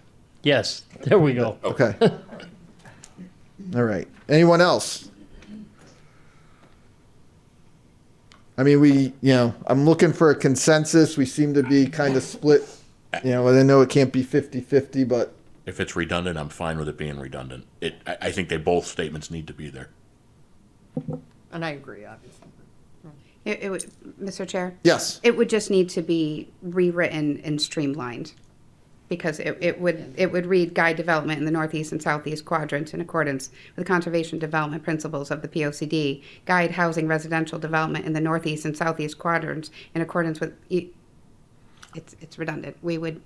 Maybe our recommendation is to consolidate. Yeah, I think Because Well, that's what I mean. we're looking to streamline and improve and help people that are looking at this document be less confused. And it's a guide and a roadmap, and giving them a guide to where something was established in Chapter 10, I think helps bring clarification, and adding that it's housing and residential helps narrow the scope for someone who's looking at this vast document. I think it can be easily edited and down to Yeah. a more streamlined version. I agree. Mr. Chairman, Yes. just based on the conversation, Yeah. the notes that I Take had take a was stab at it. was guide housing / residential development in the northeast and southeast quadrants in accordance with conservation and development principles established in Chapter 10, guide / residential development, and other relevant principles found in the POCD. Perfect. That's fine. That's Perfect. Okay. That was my Yeah. note based on the conversation. What I understood was just the general consensus. All right. Great. Okay, Thank you for getting us out of the hole. you're welcome. That I was have nice. my shovel. Yeah. Oh, my microphone. All right. The next one is guide/manage residential development item 4A. I'll just read the proposed revised text. Consider creating a new R80 zoning district, minimum lot size of 80,000 square feet with an overall density limit of 0.3 units per acre of buildable land as part of an open space subdivision concept.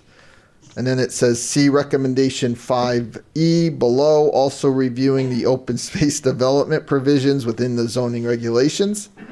As an alternative development plan, consider a PDD approach which incorporates the open space provisions and is consistent or enhances the development objectives on the adjacent approved PDD, Planned Development District, North Mountain PDD number 1, April 2026. Mr. Chair. Yes. I don't think this is necessary at all. I think it's opening the door that doesn't need to be opened. I think that the original text was fine the way it was. Well, and looking at it, trying to look at it real quick here is just to define. I mean, again, it does bring in the mention of consider a PDD with the proposed text, which it didn't with the original text. They would have to do that anyway. All right. Any other comments or questions? I just, Mr. Chair. Yes, go ahead. Yeah, question once again, the PDD, whether that's really necessary there. Okay. Anyone else? And that was offered as an alternative, yeah. Yeah. Yeah. Anyone? No. What would the recommendation then be with the couple comments we had? What would you? I think Councilman Gettman, you said you'd stick with the original. Stick with the text. original text. I don't see any reason to change it. All right, anyone have any comments or questions to that recommendation? We might want to change it to consider from create. We could add the word consider. Yeah, create or consider, yeah. Yeah. That would be the only change I can. Bless you. All right, any other comments or questions? Mr. Chair, Yes. I understand that we don't want to have the door open, but I think what I'm understanding is happening here, because we did have the PDD approach, again, we're back to it is open, and it's just offering a course of direction. I just think it's, I don't know. We can't undo what's been done. Well, let me try and put my thoughts together here. But to me, if this is an alternative development plan, there must be many different alternative development plans available. If we're going to add one potential alternative development plan, we should probably list as many as we can think of. And that's where that was my concern with this section, was why we keep referring to PDDs when there are many other options available as well. Not that it's wrong to look at a PDD, which we did obviously, and we passed last year. Now it's been 2 years now, actually. But that's my concern with that second half of that proposed text is, I'm not sure why we're just considering a PDD approach when there are other approaches, and is it necessary? I mean, people do have the right to come to us and ask for a PDD, and we have a process that we went through already with it. But again, that would be my comments. Is I just think I learned superfluous. That was a word I learned the other day. I agree. Yeah. With that, and that's really consistent with some of the things I said earlier in the meeting. I can't say it fast. I have to say it slow, but yeah. So any other comments or questions? Again, so we'll go back. I mean, you know, would everyone be okay with sending back the recommendation that we essentially keep the original text, but add the consider a new R80 zoning district and not use the word create? Yes. Is everybody okay with that part at least? Yep. Yes, Mr. Chair? Yes. Is there anything additional that Mr. Bossy would want to add as far as our education on why this was modified in this way? Or, and if no, I mean- it's hard because we received the recommendations without the logic behind it, and I think it's important to have the logic behind it. Well, I mean, an R80 zone is a very, very low density. It's usually in areas where public utilities aren't available, or maybe possibly in more elite communities where you have larger acreage and people have to have larger homes, or, you know, more of an estate type thing. In this particular area, right now there are no utilities. At some point in time, there probably are going to be utilities there. If you still desire to have low density housing, would it be better to group the low density housing, the housing actual part of it together, and then have vaster, generally open space that is very well could be accessible for the public, or maybe it's a private open space. A PDD it can be a residential. I mean, it's customarily not low density, but it could conceivably be, you know, some kind of a development like maybe wouldn't occur here, but there are places in the United States and maybe even in Connecticut where they're oriented towards equestrian or some kind of a unique hobby that's associated with having space, where you might want to. You'd either have to rewrite a regulation to allow it, and it would be kind of in a similar mode, because it wouldn't occur generally over the vast areas of town. It would only occur in maybe one spot, or that's kind of the reason why a PDD might be appropriate if you're coming up with a unique design or a unique philosophy or a unique. I mean, maybe somebody wants to have a commune. I don't know. And you want to all live in the same structure, but you don't want to have 12 of these things. So somebody would have a PDD to have I don't know, maybe a 15-room house with 2 kitchens or whatever, and people would live in a commune, and then you would use the R80 principles to have all that excess land kind of set aside for open space. I mean, I doubt very much that you'd have a high density or a low density PDD. I doubt very much that somebody's going to propose that. But, you know, there's always somebody that might want to try something, and it gives planning and zoning some flexibility. Otherwise, they would have to go through a rezoning and a zoning process and to create the same thing. Understand. Thank you. Okay? All right, thank Hold you. on 1 second, John. But essentially, they could still go through the PDD process without it actually being stated here. Correct. You got to understand too that there's a little bit of a kind of, I wouldn't say a glitch, but a little bit of a loophole in the regulation. When I think of a PDD, I think of a relatively big project. Well, if you're under 2 acres, you can still ask for a PDD. It just doesn't strike me as something that, as time goes on, maybe the Planning and Zoning Commission might want to reconsider that a PDD is only, for 5 acres or greater, or not less than 2 acres you can do. I mean, you could have an R40 lot and conceivably try to put a PDD for that particular one lot. I mean, recently they approved a PDD for where the eyeglass place was on East Street. That's probably a third of an acre, about half an acre. Would that be appropriate for a PD? Everybody's got their own opinion. Yeah. I don't necessarily think so, but obviously the Planning and Zoning Commission had an opinion when they had adopted PDDs as part of the regulation that it was something that smaller lots should be considered. Okay. And Thank Mr. you. Chair, so Yes. if it's under 2 acres, then we don't have a role in that eligibility, correct? Yeah. That's correct. Yeah. And is that right? I mean, PDDs are, in a sense, kind of like spot zoning. Right.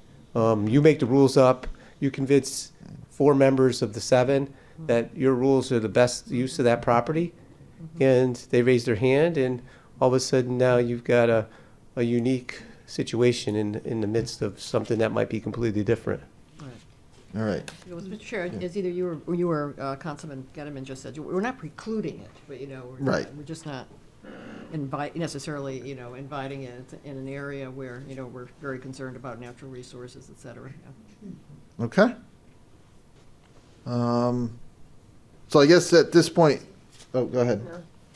I was just gonna say, we're still talking about keeping it the original text, but Add consider, okay. Correct. Okay. All right, any other questions or comments? All right, the next one, a guide/manage residential development, item 4B. And again, we're looking to, the original text was rezone the area indicated in the POCD in the northeast and southeast quadrants to R80. The proposed revised text would say, consider rezoning within the northeast and southeast quadrants to R80 where sanitary sewer service is not feasible. Any comments or questions? Looks good. I think it looks good. Yeah. I agree. Got Yeah. that. I didn't have any question. All right, generally everyone's okay with that recommendation? All right, that's an okay. And now we're moving on to the next page for revisions to page 65. Again, a guide/manage residential development, item 5A. Original text was analyze the actual lot sizes in residential zones to reduce nonconformities, and the proposed revised text analyze the actual required lot sizes and densities to address nonconforming parcels. Any comments or questions? That makes sense. Yeah, it does. Okay. That's an okay as well. Now we'll be. I'm sorry, Mr. Oh, Chairman. go ahead. The actual language says to address non-conforming parcels. Is that what the actual language is? Yeah. That's the new one as opposed Yes. to reduce in the original one? Yeah, the original says to reduce nonconformities. The revised or proposed text would be to address nonconforming parcels. I don't really have any other comment. I don't really understand the point of it, but I don't have a comment on that. All right. No, that's fine. John, is there anything you want to add to that recommendation? You don't have to. I just. No, I don't have anything to add Okay. to that. All right. Then I'm going to move on to 5B. Original text was revisit building heights in residential districts and the story definitions to avoid making existing or future home nonconforming. Proposed revised text, consider creating in the zoning regulations a definition of building story. Any questions or comments? Mr. Chair, that makes perfect sense to me. It should have been done a long time ago, I think. All right. Anyone else? Otherwise, 5B is okay. On to 5C, added text. This will review and consider modifications to building heights requirements in residential districts to address the present and future housing units and avoid creating non-conforming residential structures. Any comments or questions? No. All right, we're on a roll. We are up to 5D. Added text to this one. Review and consider modifications to the residential minimum unit floor area requirements. Does anyone want a definition of what a residential minimum unit floor area requirement is besides me? I always want a definition. Yeah. If you're able to answer that, John. You're getting your steps in tonight, at least. Okay, well, I mean, that's directed towards mini houses or micro houses. Currently, they're not allowed in town. Oh, okay. So, I mean, many of them are under, I think the minimum now is like 700. Many of them are under 700 square feet. There have been inquiries in regards to mini houses. And it's something probably both planning and zoning and the town are going to need to address. I mean, people are using them for second buildings on an existing lot, whether or not that's something that you want in every zone or even in any zone, or, you know, how small can they get? I mean, can you get down to, 250 square feet? Maybe somebody can pull one off. I certainly wouldn't want to live like that, but there might be somebody that would. Okay. Thank you. All right, does that help? It does. Okay. Yes, yeah, I have no. And we're okay with that? Looking at that, yeah. And I think the last recommendation is to change to 5E.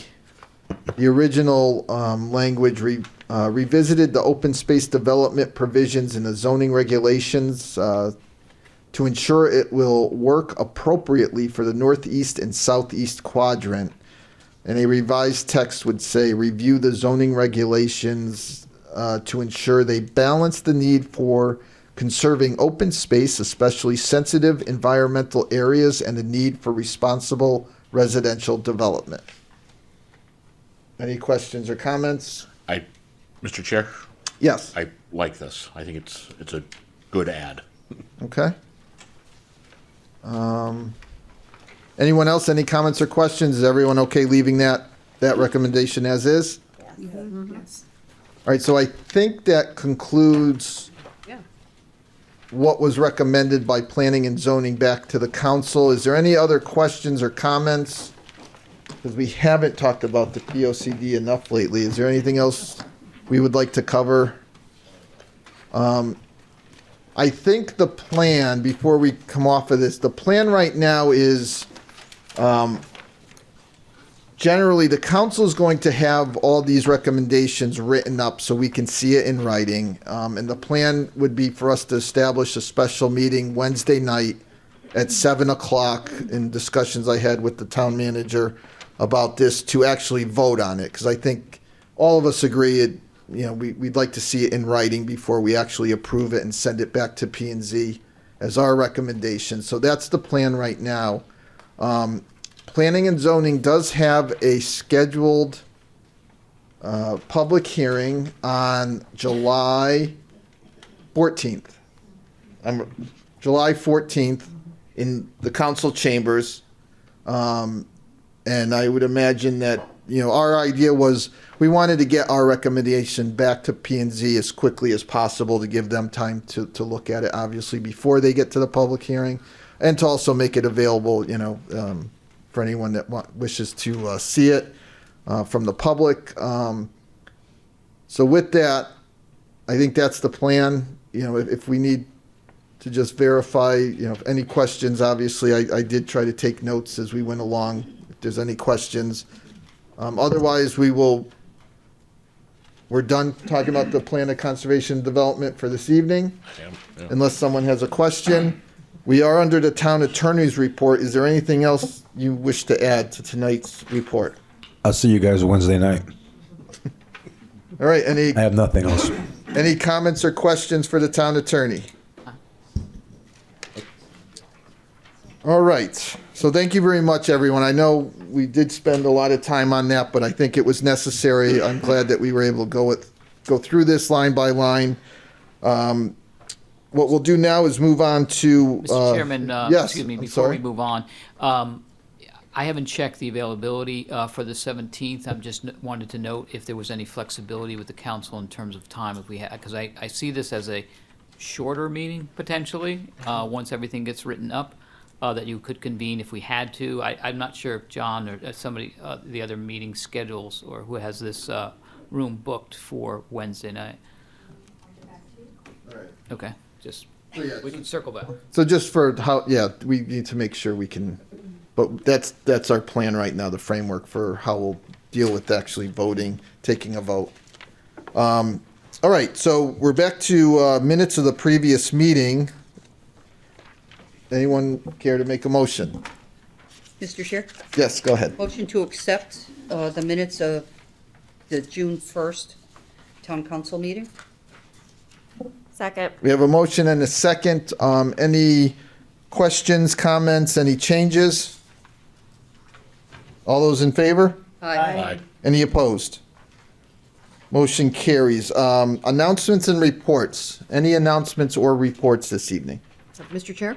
Yes, go ahead. Yes, last week I attended the June meeting of the Conservation Commission. They re-elected officers and re-elected with the chair Randall Paz and his vice chair Jeff Stepko. They had the trail day hike earlier in the month, and it was a success, and they got as far as Hospital Rock, which is a pretty difficult hike. And also, the chair, Randall Paz, participated in a native plant trust. They had voted to participate in it back at their May meeting. And it's an initiative that's a New England-based initiative where that inventories and works to save native plants. And there was a specific one they were looking at for in the southeast section of Plainville, and they did find it and logged the information. So that was something new that the Conservation Commission has done. And then I was also at the Library Board of Trustees. The new regional library system, Polaris, is up and running. The migration went smoothly, a few kinks to clear up, but it went overall and very smoothly. Summer reading programs are ready to go. The kickoff is June 24th, and still working on setting up the new teen space. And then this Thursday, of course, I'll have Committee on Aging. I do have the honor of being the liaison to the Committee on Aging, and it's always a great meeting, very productive. You learn so much about the senior center, and I think we have the best senior center in the state. So, okay. All right. And today, we forgot, several of us and a couple of Board of Ed members also had the honor of attending the 80th class reunion of Plainville, class of 1946 of Plainville High School, and 3 members were there with more energy than a lot of younger people I know. Catherine Mastriani Badalato, Gloria Menguel, and Sal Santa Croce, who used to be chair of Planning and Zoning Commission here in Plainville. It was a lot of fun. All right, thank you.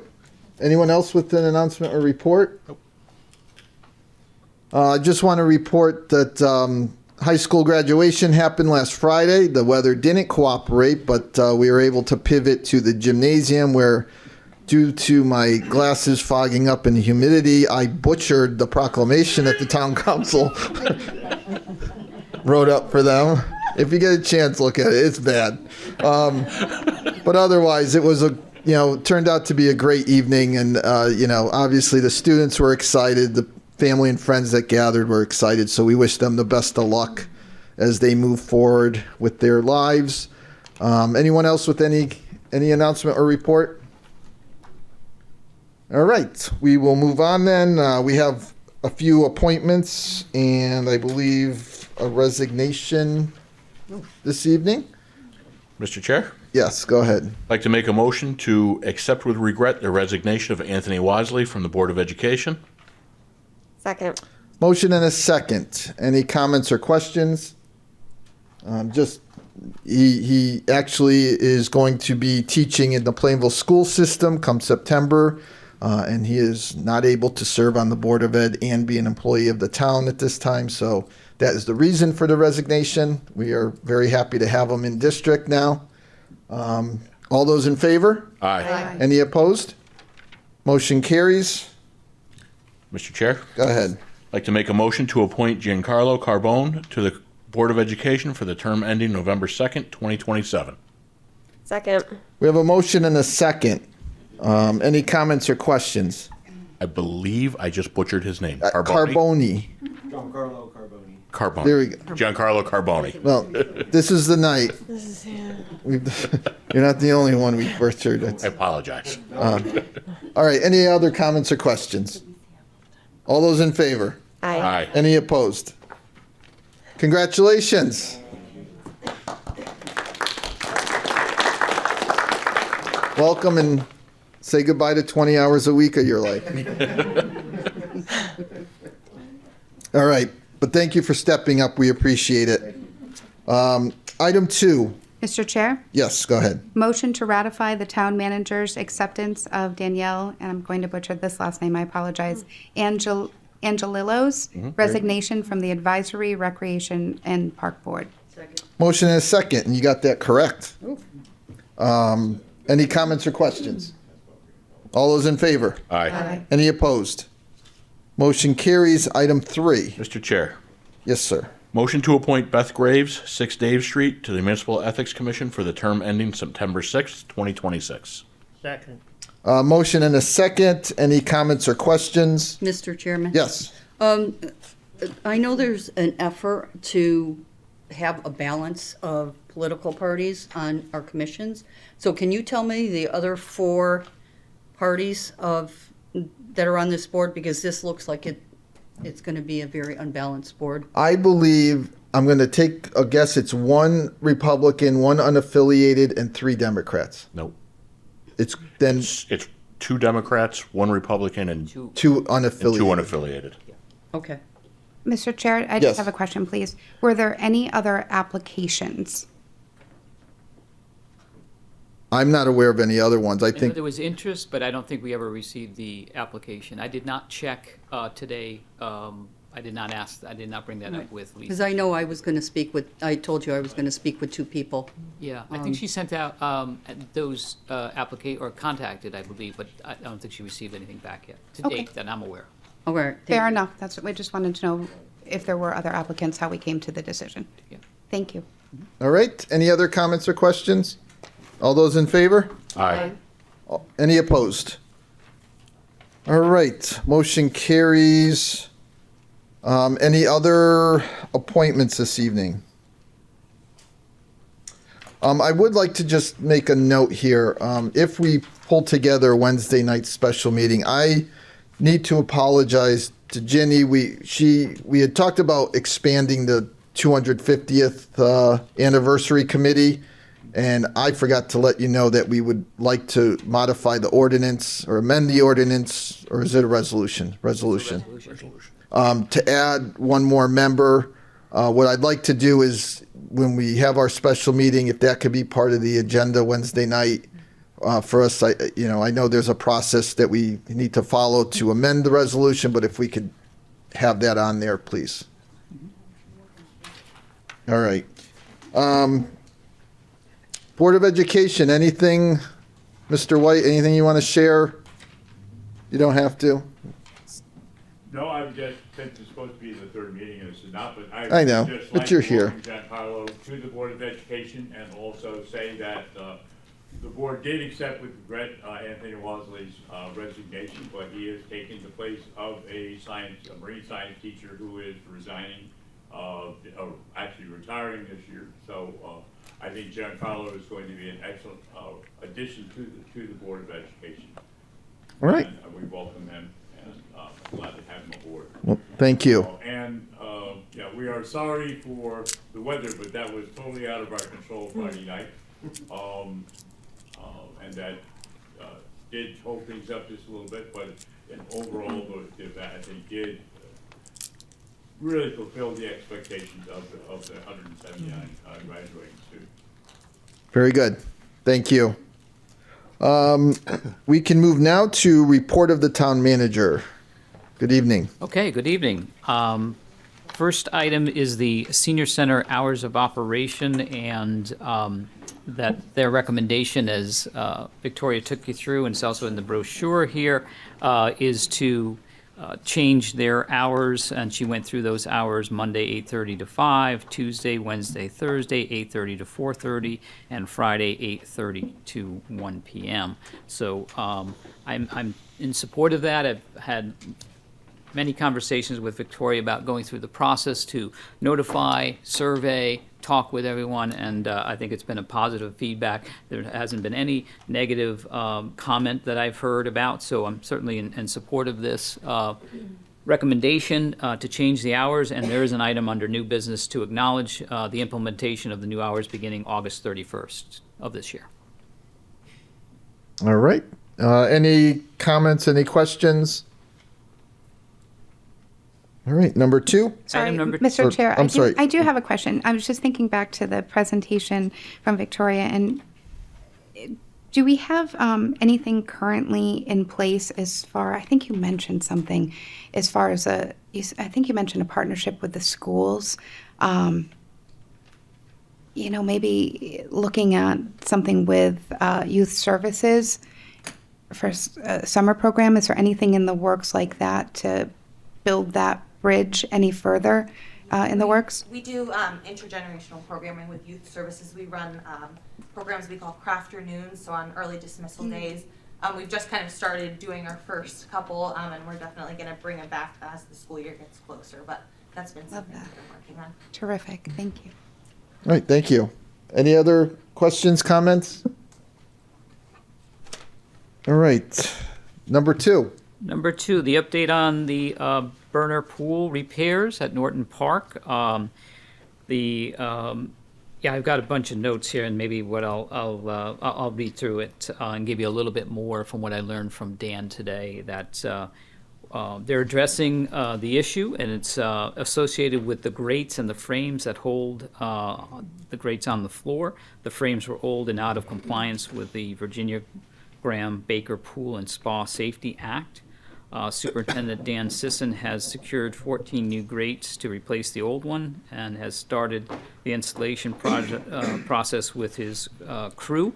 I'm happy to report that he worked through Saturday, and his team were able to get that done. So that is check the box so that it is completed. Right now, they began the cleaning and final touches on the pool that will continue for tomorrow, and I believe Wednesday they're going to try and begin to refill the pool, start the system, calibrate, chemical, all of that stuff. Optimistically, we're going to be pushing to try and get a health department inspection for Friday, if at all possible, but if not, certainly by Monday. And again, I'm fingers crossed. I'm hoping for Friday. But Dan did a incredible job, sourcing and trying to get through this whole process. And getting 14 grates was not an easy task, and we went through some hoops to try to get them here and overnighted and so forth. So his crews worked hard to fix the grates. There were some issues with the frame themselves. They had to re-drill as well. So they got it done on Saturday. They're starting to clean up and a little bit of tile work as well that they got to do. But hopefully water will be going in this week, and we'll get it open as soon as we can. So I won't know anything for it. Maybe I can report Wednesday, on the side, so to speak, with where they are. But hopefully we'll be filling it up and getting it open soon. All right. Any comments or questions regarding the pool? Mr. Chair, I just had a quick question. Recently, when there was the water main break, I saw a lot of chatter on social media saying, "Oh, they must be filling Norton Pool." Does that happen to that neighborhood? And if so, is there a way to notify folks of when it will be filled if there is a pressure change, so that way we don't alarm people? I saw the same comment. I don't know. I know it was water main. It wasn't the pool, but I'm not sure if that actually happens. It may be true, but it's a combination. We're using well. Okay, so most of it I think is going to be well, and then aquarium or municipal aquarium water. And I think predominantly well, and then Aquarian. But okay. So hopefully it's I don't know if that's actually true, but hopefully in this case it won't be. There's an outside chance. Again, we're looking at all the options based on the timing of trying to get this open as soon as possible.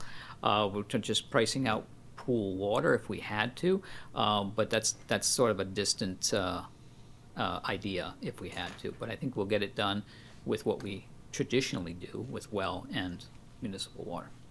How long on average does it take to fill? Great question. Unsure at this point. It's going to be the better part of a full day, 8 hours of trying to fill that. Yeah. Thank you. All right. Any other comments or questions? Other than glad to see there is a light at the end of the tunnel for this, it seems like. All right. Item 3. Item 3, another great item to discuss. This is our Standard & Poor's bond rating. We recently went out to sell bonds. The town received an AA plus bond rating from Standard & Poor's rating agency. This is one level below the highest rating of AAA. So on Wednesday, June 10th, the town entered the bond market to issue $22 million of debt. The sale was better than anticipated, yielding the town an interest rate of 3.49%. Two other, and this is notable because two other Connecticut towns, Westport and West Hartford, both with AAA ratings, sold their bond rate and at a rate of 3.42. So I am very pleased with that. The sale also resulted in the town receiving a premium of $1.2 million, which will help boost the town's debt management fund. That'll go directly into the debt management fund, which is part of a great process in terms of sale that helps us manage over time, which is both a great interest rate and a premium that we were able to derive because our bonds are AA plus. So. And can you whether you or the finance director, when you say a premium, what is that? What is it? Just in case anyone doesn't know what it is. Well, I mean, Bob could tell you, but I think in just in layman's term, because of the quality of the general obligation bonds in government, and the timing, a lot of it is timing, and we just knock on wood, we had some great timing entering the market when we did. But there are agencies out there that will pay a premium to hold these bonds, right? And so that's what essentially. Thank you.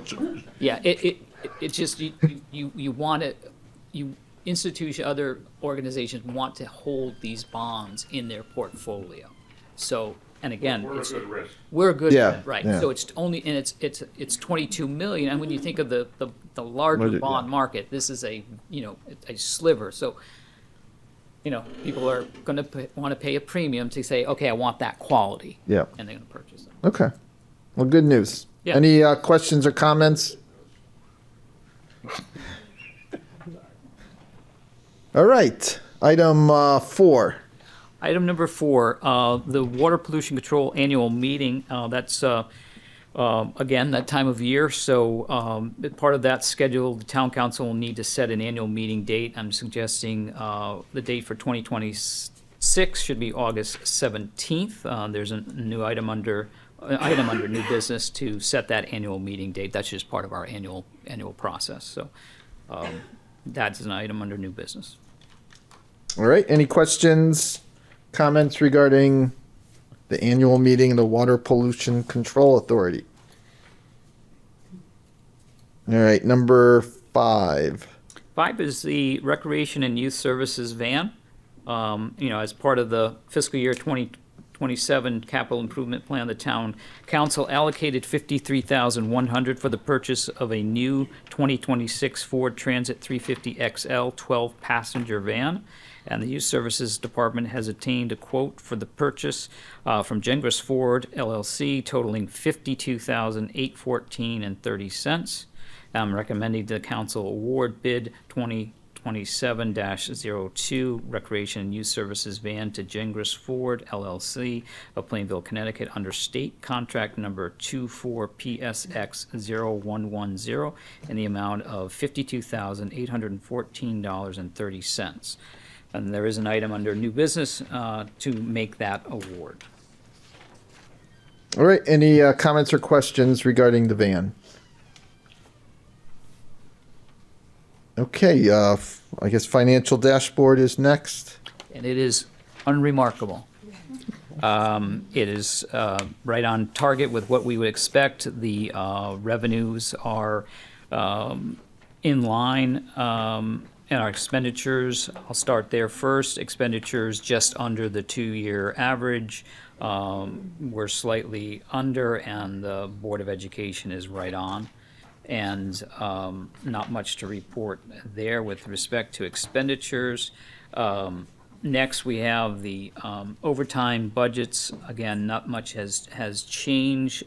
Police side, they're running a little bit under on the dispatch, but It looks like they'll carry through on the regular police overtime through the end of the year. So I don't see any problems there. We've already highlighted the issues with roadway and overtime expenditures. No changes there since the summer the winter plowing schedule and storms that we had. So nothing to report there. The trend in solid waste and recycling is the same, that we are under on solid waste and trending slightly over on our tonnage for recycling. Revenue side, again, fine. Right at the 2-year, just slightly above the 2-year average.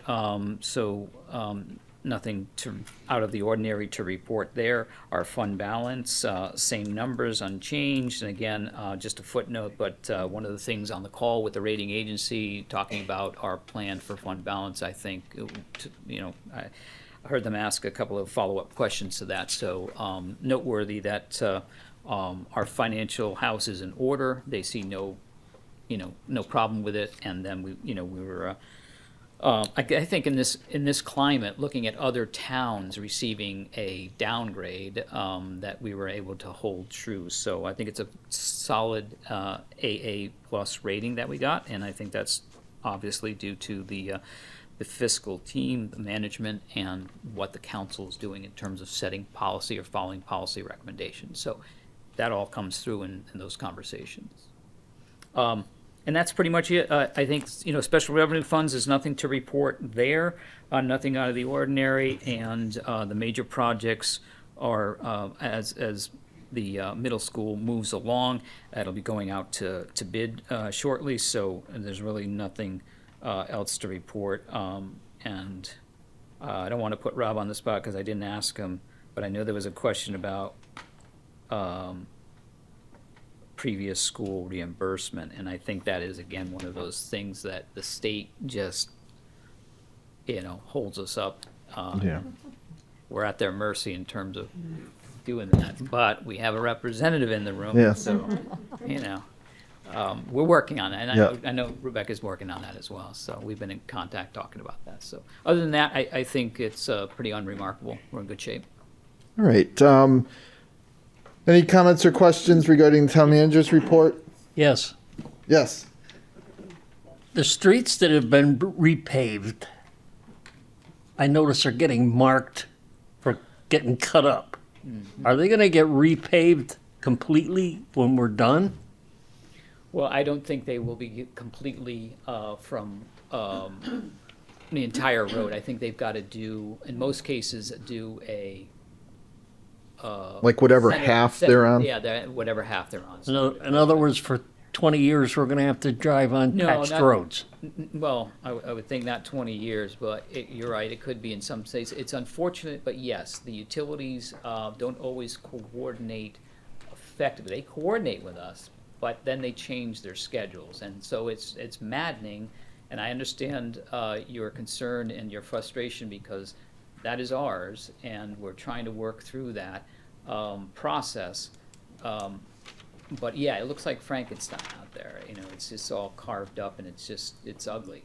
I agree with you 100%, but I can't prevent the utilities from doing the work they want to do. Whether it's on our road, and they're doing the same to the state of Connecticut, and there's plenty of examples, but I'm not sure what the answer is other than a legislative fix. I don't know. It's it's beyond my level to do that. What's the excuse for the railroad tracks on Broad Street?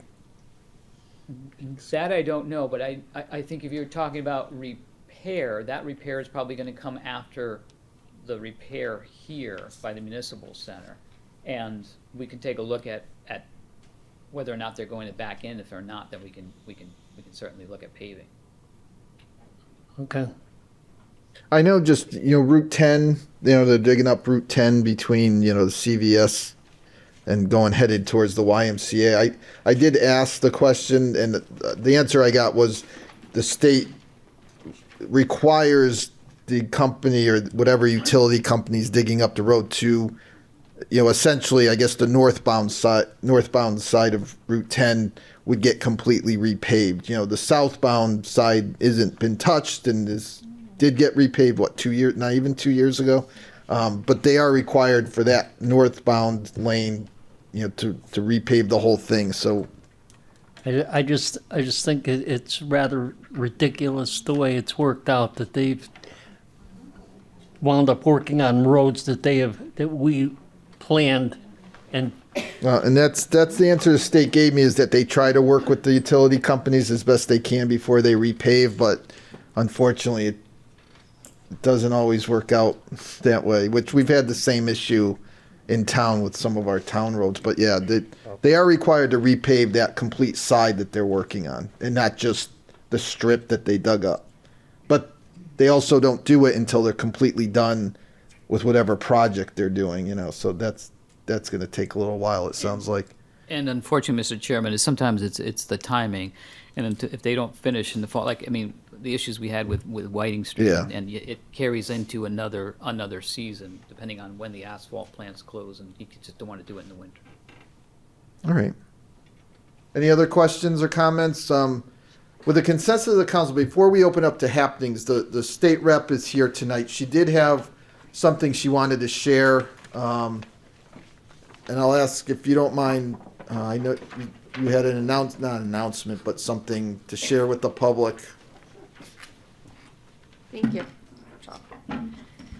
So I just wanted to provide a brief update regarding Aquarion's proposed rate increase, currently before PURA.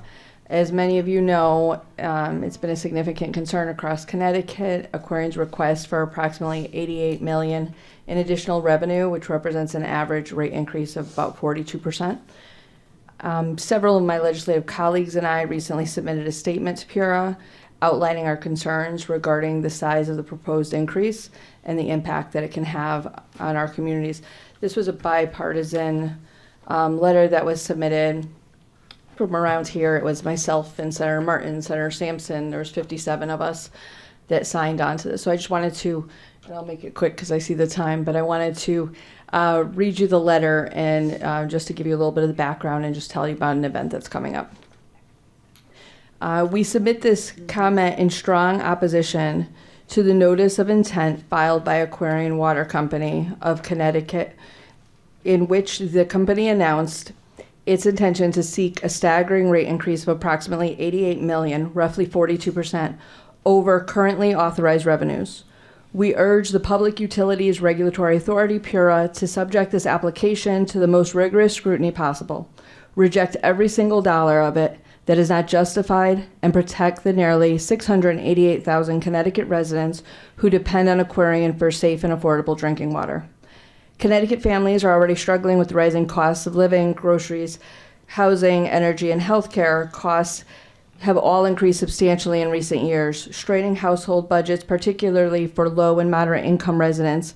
A 42% increase in water rates would seriously compound these hardships, especially for the most vulnerable members of our communities. Water is not a discretionary expense. It is a fundamental human need and a public health necessity. PURA must not treat this proceeding as a routine rate case. The scale of what Aquarion is asking for demands exceptional scrutiny. The requested $88 million in total new revenues comprises $72 million to address claimed operating revenue deficiencies and an additional $16 million in plant additional revenues. This is one of the largest utility rate filings Connecticut has seen in memory. We are deeply concerned that a burden of Aquarion's financial and operational decisions will fall squarely on the backs of ordinary ratepayers rather than on the company's current corporate parent, Eversource.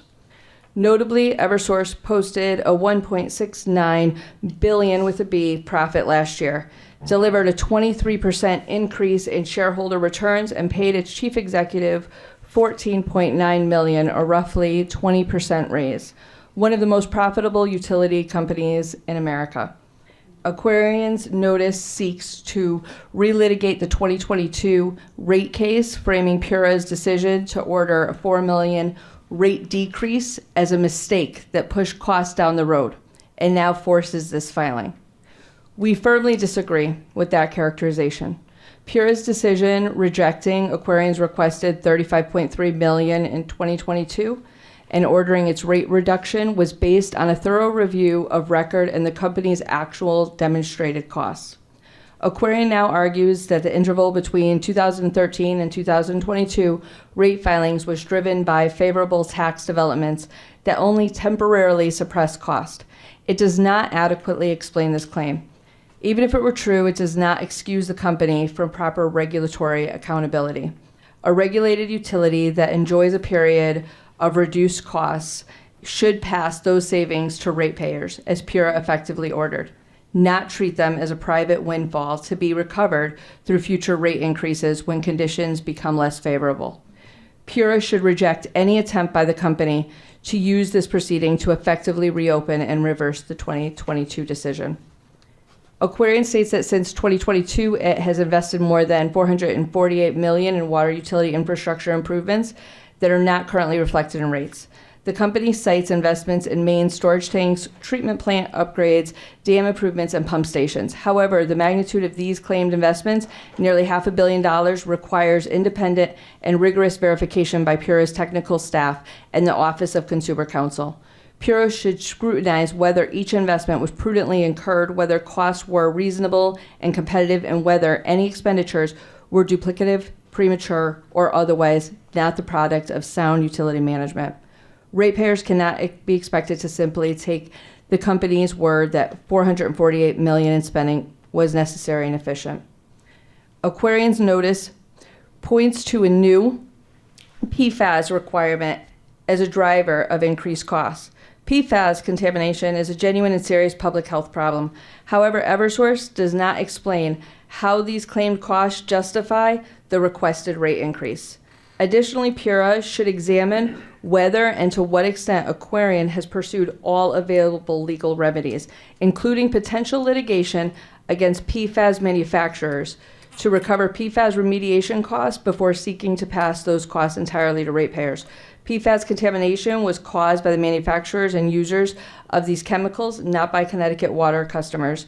To the extent Aquarian has viable claims against polluters, it should be required to pursue them aggressively before asking ratepayers to absorb the full cost of remediation.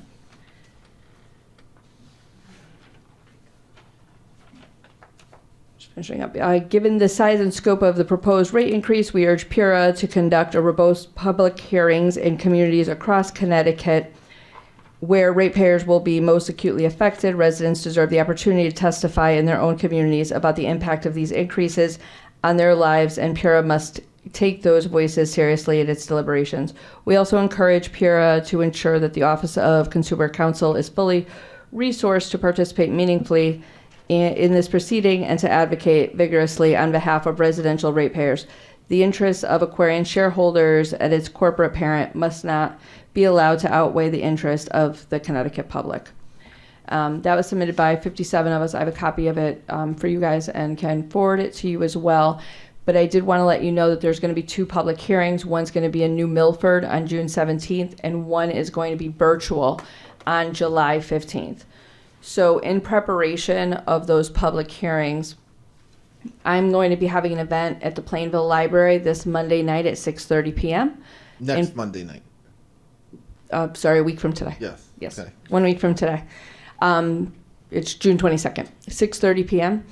And the purpose of that event will be to discuss this public hearing and for me to explain to people how to get involved in it. You can show up in person, you can show up virtually, but you can also submit your complaint. And this is an opportunity. It's not only on the rate increase, but this is an opportunity to talk about any water quality issues that you're having. And I know that I've heard from some constituents and frequently hear when I'm around town or scroll through Plainville Talks that it's a pretty consistent issue here. So this letter lists a bunch of reasons for a lot of us to be upset. But I honestly sat in the room and I was like, wait. You guys drink your water? You aren't buying house filters? You're not feeling like you have to buy bottled water? Like, towns like Plainville, we're really upset, right? Like, we're looking at a rate increase, and many people in town don't even feel like they would consume the water. So this will be an opportunity to have your voice heard on any water quality issues, as well as to put in a written format. I want to make sure that we are as accessible as possible for that meeting, as well as submitting complaints to other agencies. So at this meeting on June 22nd, I will have staff there that will be available and on hand to scan in any complaints. So if you're not computer savvy or tech savvy, if you want to write up a complaint, we will scan it in and get it over to Pura. As well as I reached out to Aquarian last week and talked to them about the number of complaints. They said they aren't really receiving too many complaints. DPH is saying they aren't really receiving too many complaints. And I'm wondering if on the Aquarian side, if people were complaining for a while and then when they felt like it was falling on deaf ears, maybe they leaned back a little bit from that. And as far as DPH goes, I know that I've dealt with them in other areas, and it is hard because there are so many different areas of DPH when somebody calls to make sure that they're calling the specific area. So what I've been spending the week compiling is from Aquarian right now. If you were going to let them know about a concern, you'd have to go on the website and fill out one of their fill-in forms instead of having like a direct email or direct mailing address, direct phone number. So I'm compiling that information for Aquarian, as well as that information for the drinking water section over at DPH, where so you'll have a real phone number, an email, or a mailing address so you can send through your concerns. And like I'll be telling people on 22nd, anybody that would like to email their concerns, whether they're emailing it for the public hearing or they're emailing it in other avenues to have their voice heard, if they want to CC me on the email, our office will also be tracking those complaints just to make sure that everybody's heard and we can get a better idea of what the actual concerns are. As far as I know, I've heard a lot about either sediment and appliances or color, taste, odor of the water. So I just wanted to give that update and hope to see you there on Monday night at 6:30. All right, thank you. Happenings. Thank you very much. Can't forget the happenings. No, we can't. All right, I do have some happenings to share with you today. The United Plainville and the Queen Anne Nzinga Center will be hosting the 4th annual Juneteenth celebration this Friday, June 19th. The celebration will take place at Norton Park this year from 11 a.m. to 2 p.m. You could learn about the history behind Juneteenth and celebrate with residents and local officials. This is a free event and will also feature music and performances. Spring bulk pickup is scheduled to end on Monday, June 29th. Plainville has an on-demand policy for the collection of bulk pickup. Residents who currently have curbside waste and recycling collection are eligible to receive one bulk pickup per calendar year free of charge for acceptable large items that do not fit within the normal waste collection. You can visit the Town of Plainville website at www.plainvillect.com for a complete list of acceptable bulk items and instructions on how to request a pickup. The next opportunity for bulky waste collection after this will be in September, and that usually runs from after Labor Day through end of October. The town clerk's office reminds residents that all dogs over 6 months old must be licensed for the 2026-2027 year. Renewals must be completed in person or by mail by June 30th.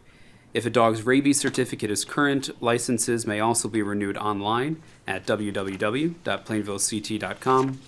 First-time licenses and renewals with expired rabies certificates required updated rabies documentation before processing. License fees are $8 for neutered or spayed dogs and $19 for unaltered dogs. A late fee of $1 per month will be imposed after June 30th. For more information, you can call the town clerk's office at 860-793-0221, extension 7153.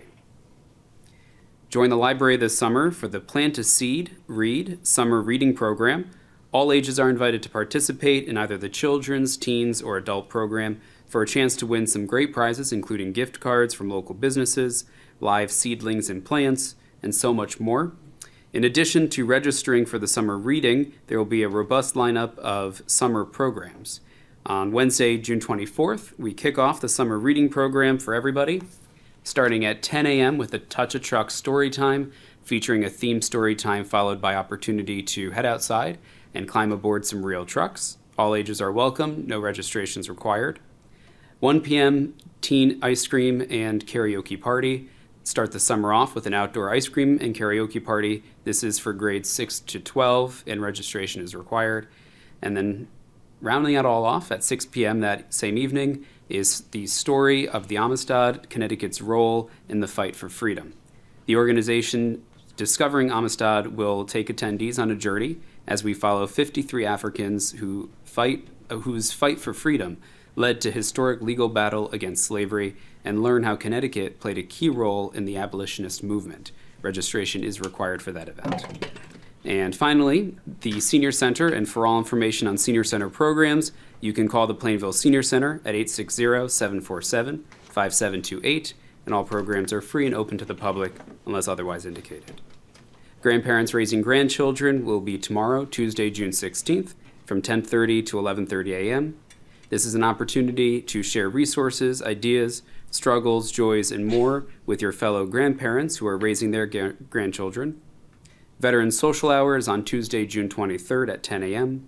This is a monthly opportunity to connect and share stories and enjoy great company. All veterans and their spouses are welcome. The Vision Support Group is meeting on Tuesday, June 23rd at 10:30 a.m. Resources, support, and connection for those with low vision, no vision, or anything in between. Learn how to lower your electric bill on Wednesday, June 24th at 2 p.m. Tips and tricks will be shared for lowering your electric bill and understanding the electric supply market. And finally, Prediabetes and Diabetes Support and Education Group on Monday, June 29th from 10:30 to 11:30 a.m. Whether you suspect you have prediabetes or are diagnosed with diabetes, or newly diagnosed with diabetes, these sessions are for you. You can receive information, tips, tricks, and support, and new topics are presented each month. So that is all I have for happenings today. All right, thank you. Is there any other questions or comments regarding the town manager's report or the happenings report? Okay, thank you very much. Thank you for hanging in there, everyone. Now's the time for public comment. Anyone who wishes to address the council may do so. Please step forward to the podium. Give your name and address. You'll have 3 minutes to make your comments. The first ring means you have about 30 seconds left. The second ring means that the 3 minutes has run out. Ms. Irving.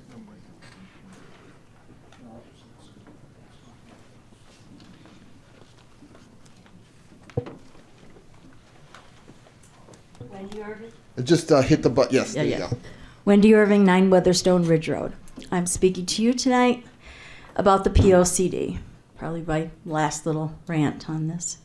I still have a concern that the original issue that was identified were modifications made to the POCD without approval.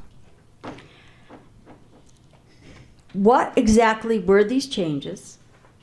And were there any zoning changes that were approved once those changes to the POCD occurred? I'm asking the town council to provide the public with that information. And then with those, if there was any modifications or zoning changes made on those modifications to the POCD, were all of those legal? That was a question. We came with a concern as to why the POCD was changed originally, and that was the problem. And all that has been accomplished in all of this time is that we have made some pretty words, and we've updated the POCD with a few changes that we thought we'd like to have. But we didn't address the original issue, okay? We spent a lot of time doing nice things. I'm not saying there weren't modifications that maybe should be there, but the issue that needed to be addressed about changes made, and was there anything done once those changes were made, has never been identified to me, at least to me.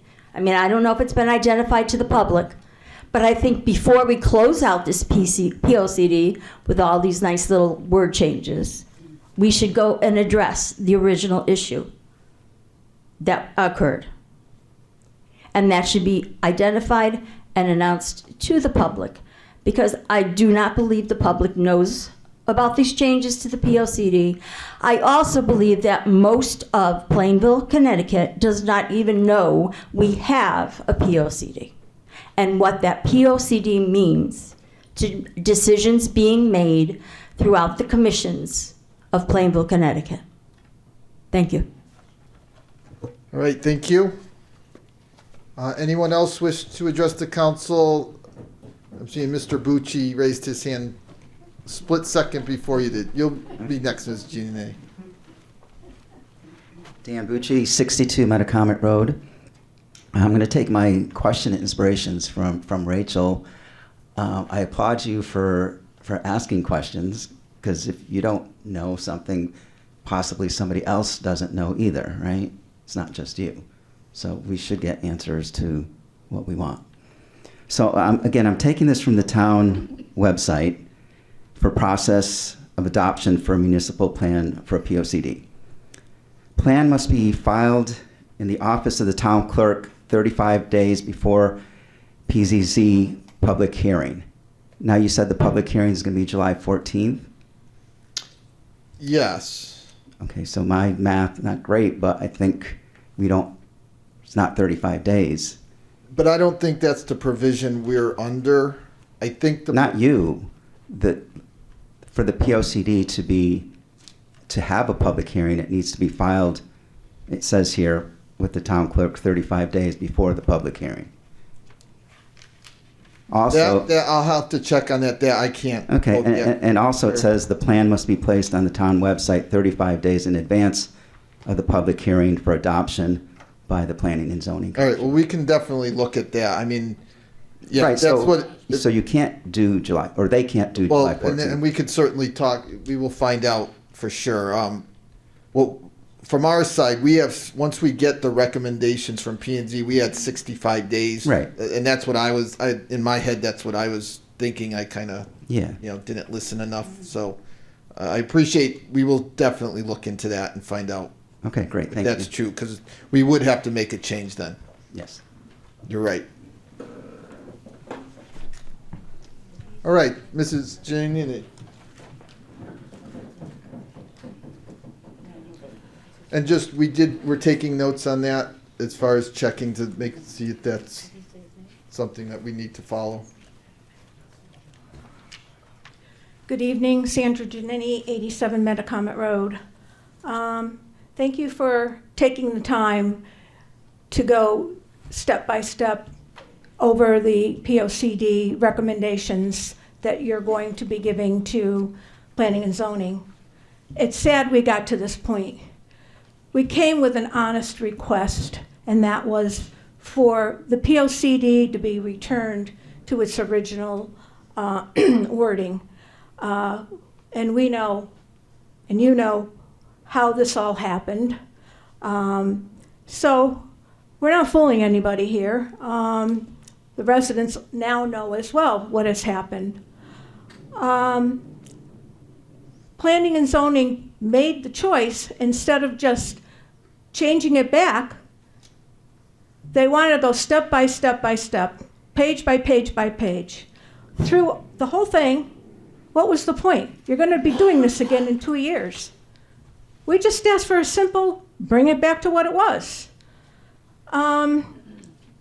We also shouldn't be here because we don't have a town planner. Mr. Bossy stepped up, and I give him, kudos for that. He's certainly had to wear a lot of hats.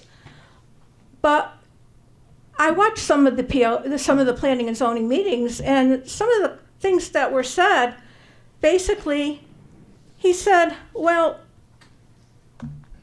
you people, the residents are not going to get what they want. The people are not going to get what they want. What people was he talking about? He also said we were dreaming.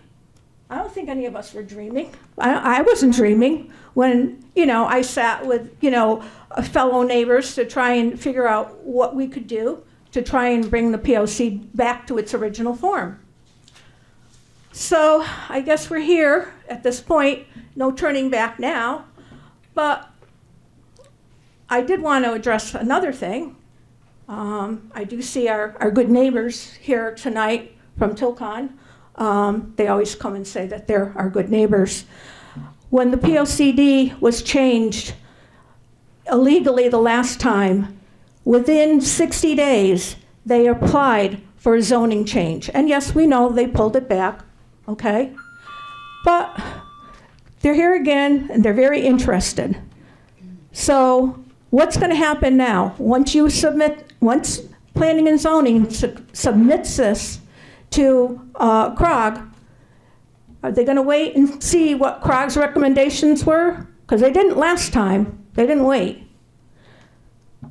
That's really all I have to say, but hopefully we get some good words back, but we're not hopeful. Thank you. All right, thank you. Anyone else wish to address the council this evening? Good evening, Chairman Wizorko, William Galsky, 73 East Main Street, and this is directed to Mr. Paulus. You had received the communication from Tilcon about the air quality. Are you going to discuss that tonight, or no? Yes, sir. Everyone has a copy, and I'll be addressing that under other discussions of interest. Oh, okay. And I can just add, maybe for the benefit of the public, that the Planning and Zoning Commission did restore the changes that had been made to the POCD. They did restore them several months ago. Yes. So that's just for the public's benefit. All right, and we did just, we did get the letter today, but we are we will acknowledge it and talk a little bit about it later. And just with a couple of the comments, is there any way for the council, or not the council, or this, to put together a list of what changes, whether it was an administrative change?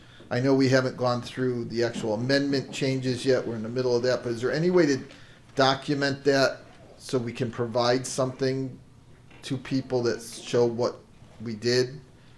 Is that appropriate? Subcommittee minutes.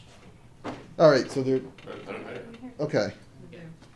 All right, Dig that out. okay. So I think that would help. Anyone else wish to address the council this evening who hasn't done so already? Last call. Yes.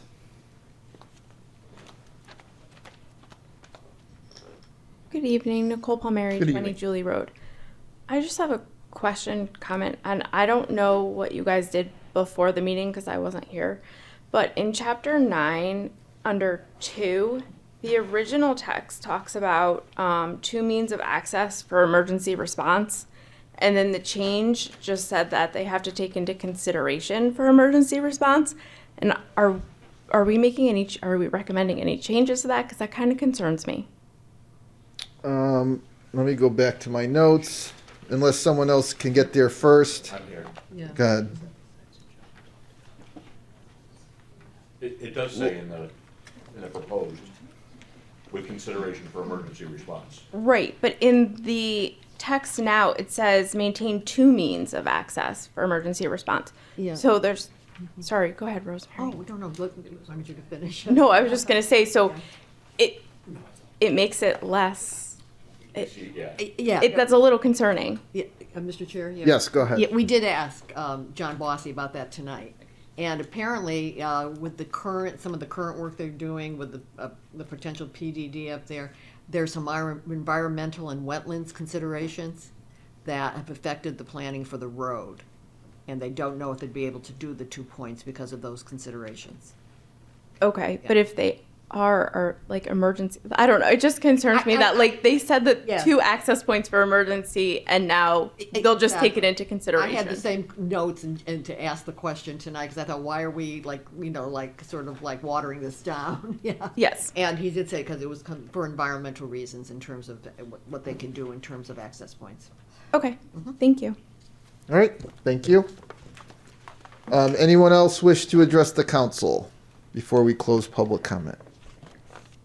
Mr. Chair, may I make I'd like to respond to, or add on to what Attorney Galsky had brought up. I believe he was referring to the administrative changes, the things that were changed in the POCD that were not part of the original text amendments for the PDD. That original, I forget how many there were, that list. Correct? Okay. Is that what you meant? Yeah. Okay. Well, we'll work on getting some more specific detail, which it sounds like it is in writing somewhere that we can organize it in a way to make it.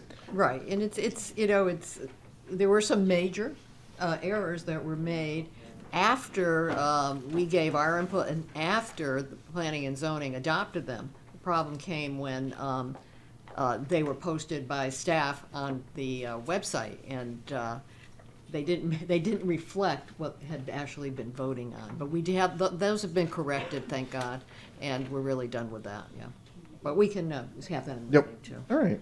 Well, thank you for your comments, everyone. I appreciate you hanging in there, especially those of you that have been here since 6 o'clock with us. Old business, we are not going to be talking about the canal or the Heritage Trail tonight. We can move now to new business. And one, before I entertain any motions, I mean, technically, we're not voting on anything regarding the plan of conservation and development and the recommendation back to planning and zoning. Is it something that we just skip? We just don't, do we table it? Do we skip it? I always thought if we, I'd recommend tabling it until Wednesday night. okay. All right? Yes. Mr. Chair, I'd like to make a motion to table item number 1, amendments to Plan of Conservation Development, chapters 9 and 10. Second. Motion and a second. All those in favor? Aye. Any opposed?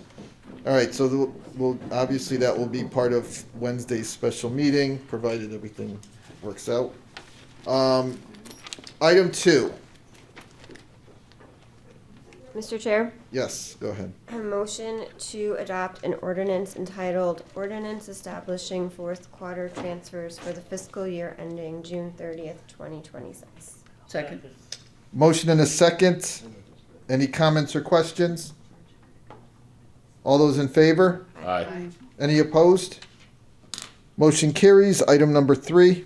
Mr. Chair. Oh, go ahead, Ben. Nope. Councilwoman Tompkins. Okay, thank you.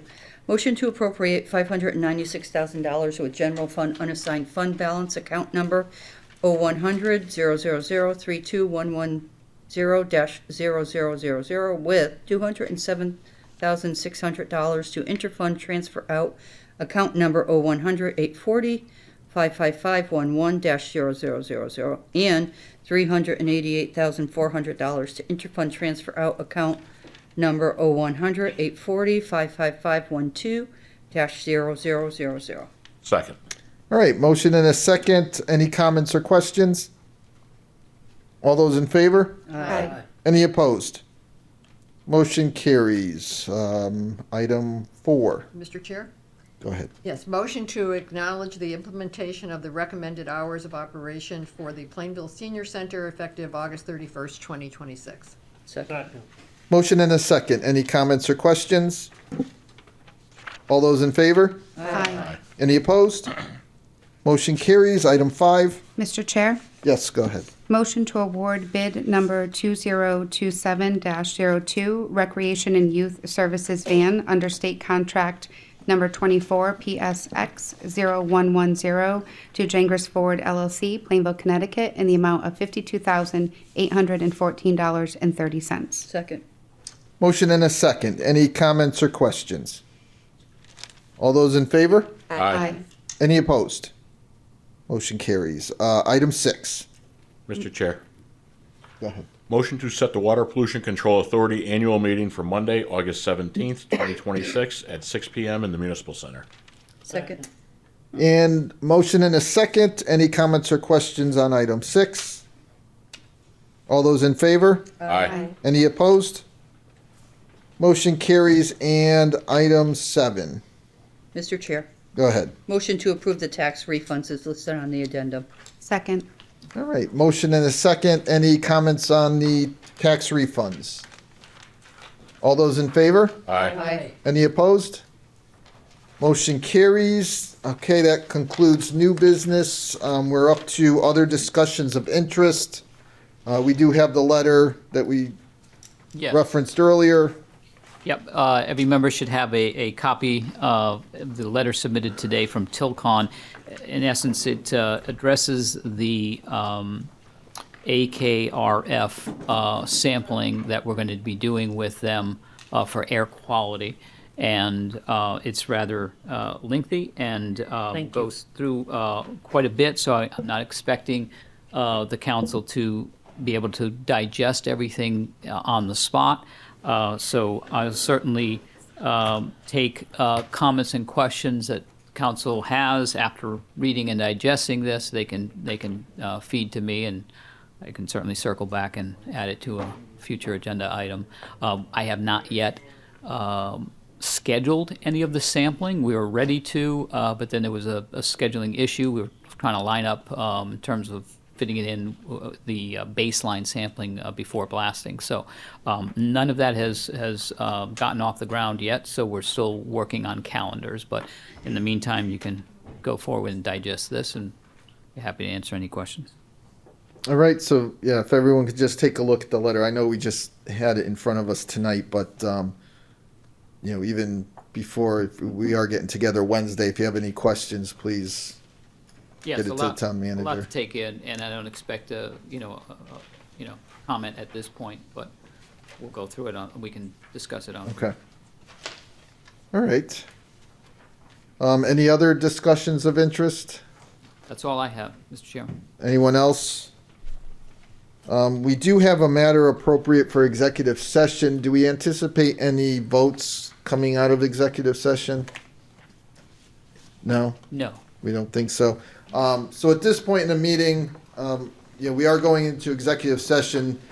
We will be adjourning right from executive session. We don't anticipate a vote coming out of executive session. So, again, thank you for sticking in there. I know this was a pretty long night, but thank you for participating. And we'll see. Our next regular meeting is July 20th. July 20th, but we are looking to have the special meeting Wednesday night. So is there a motion to go into executive session?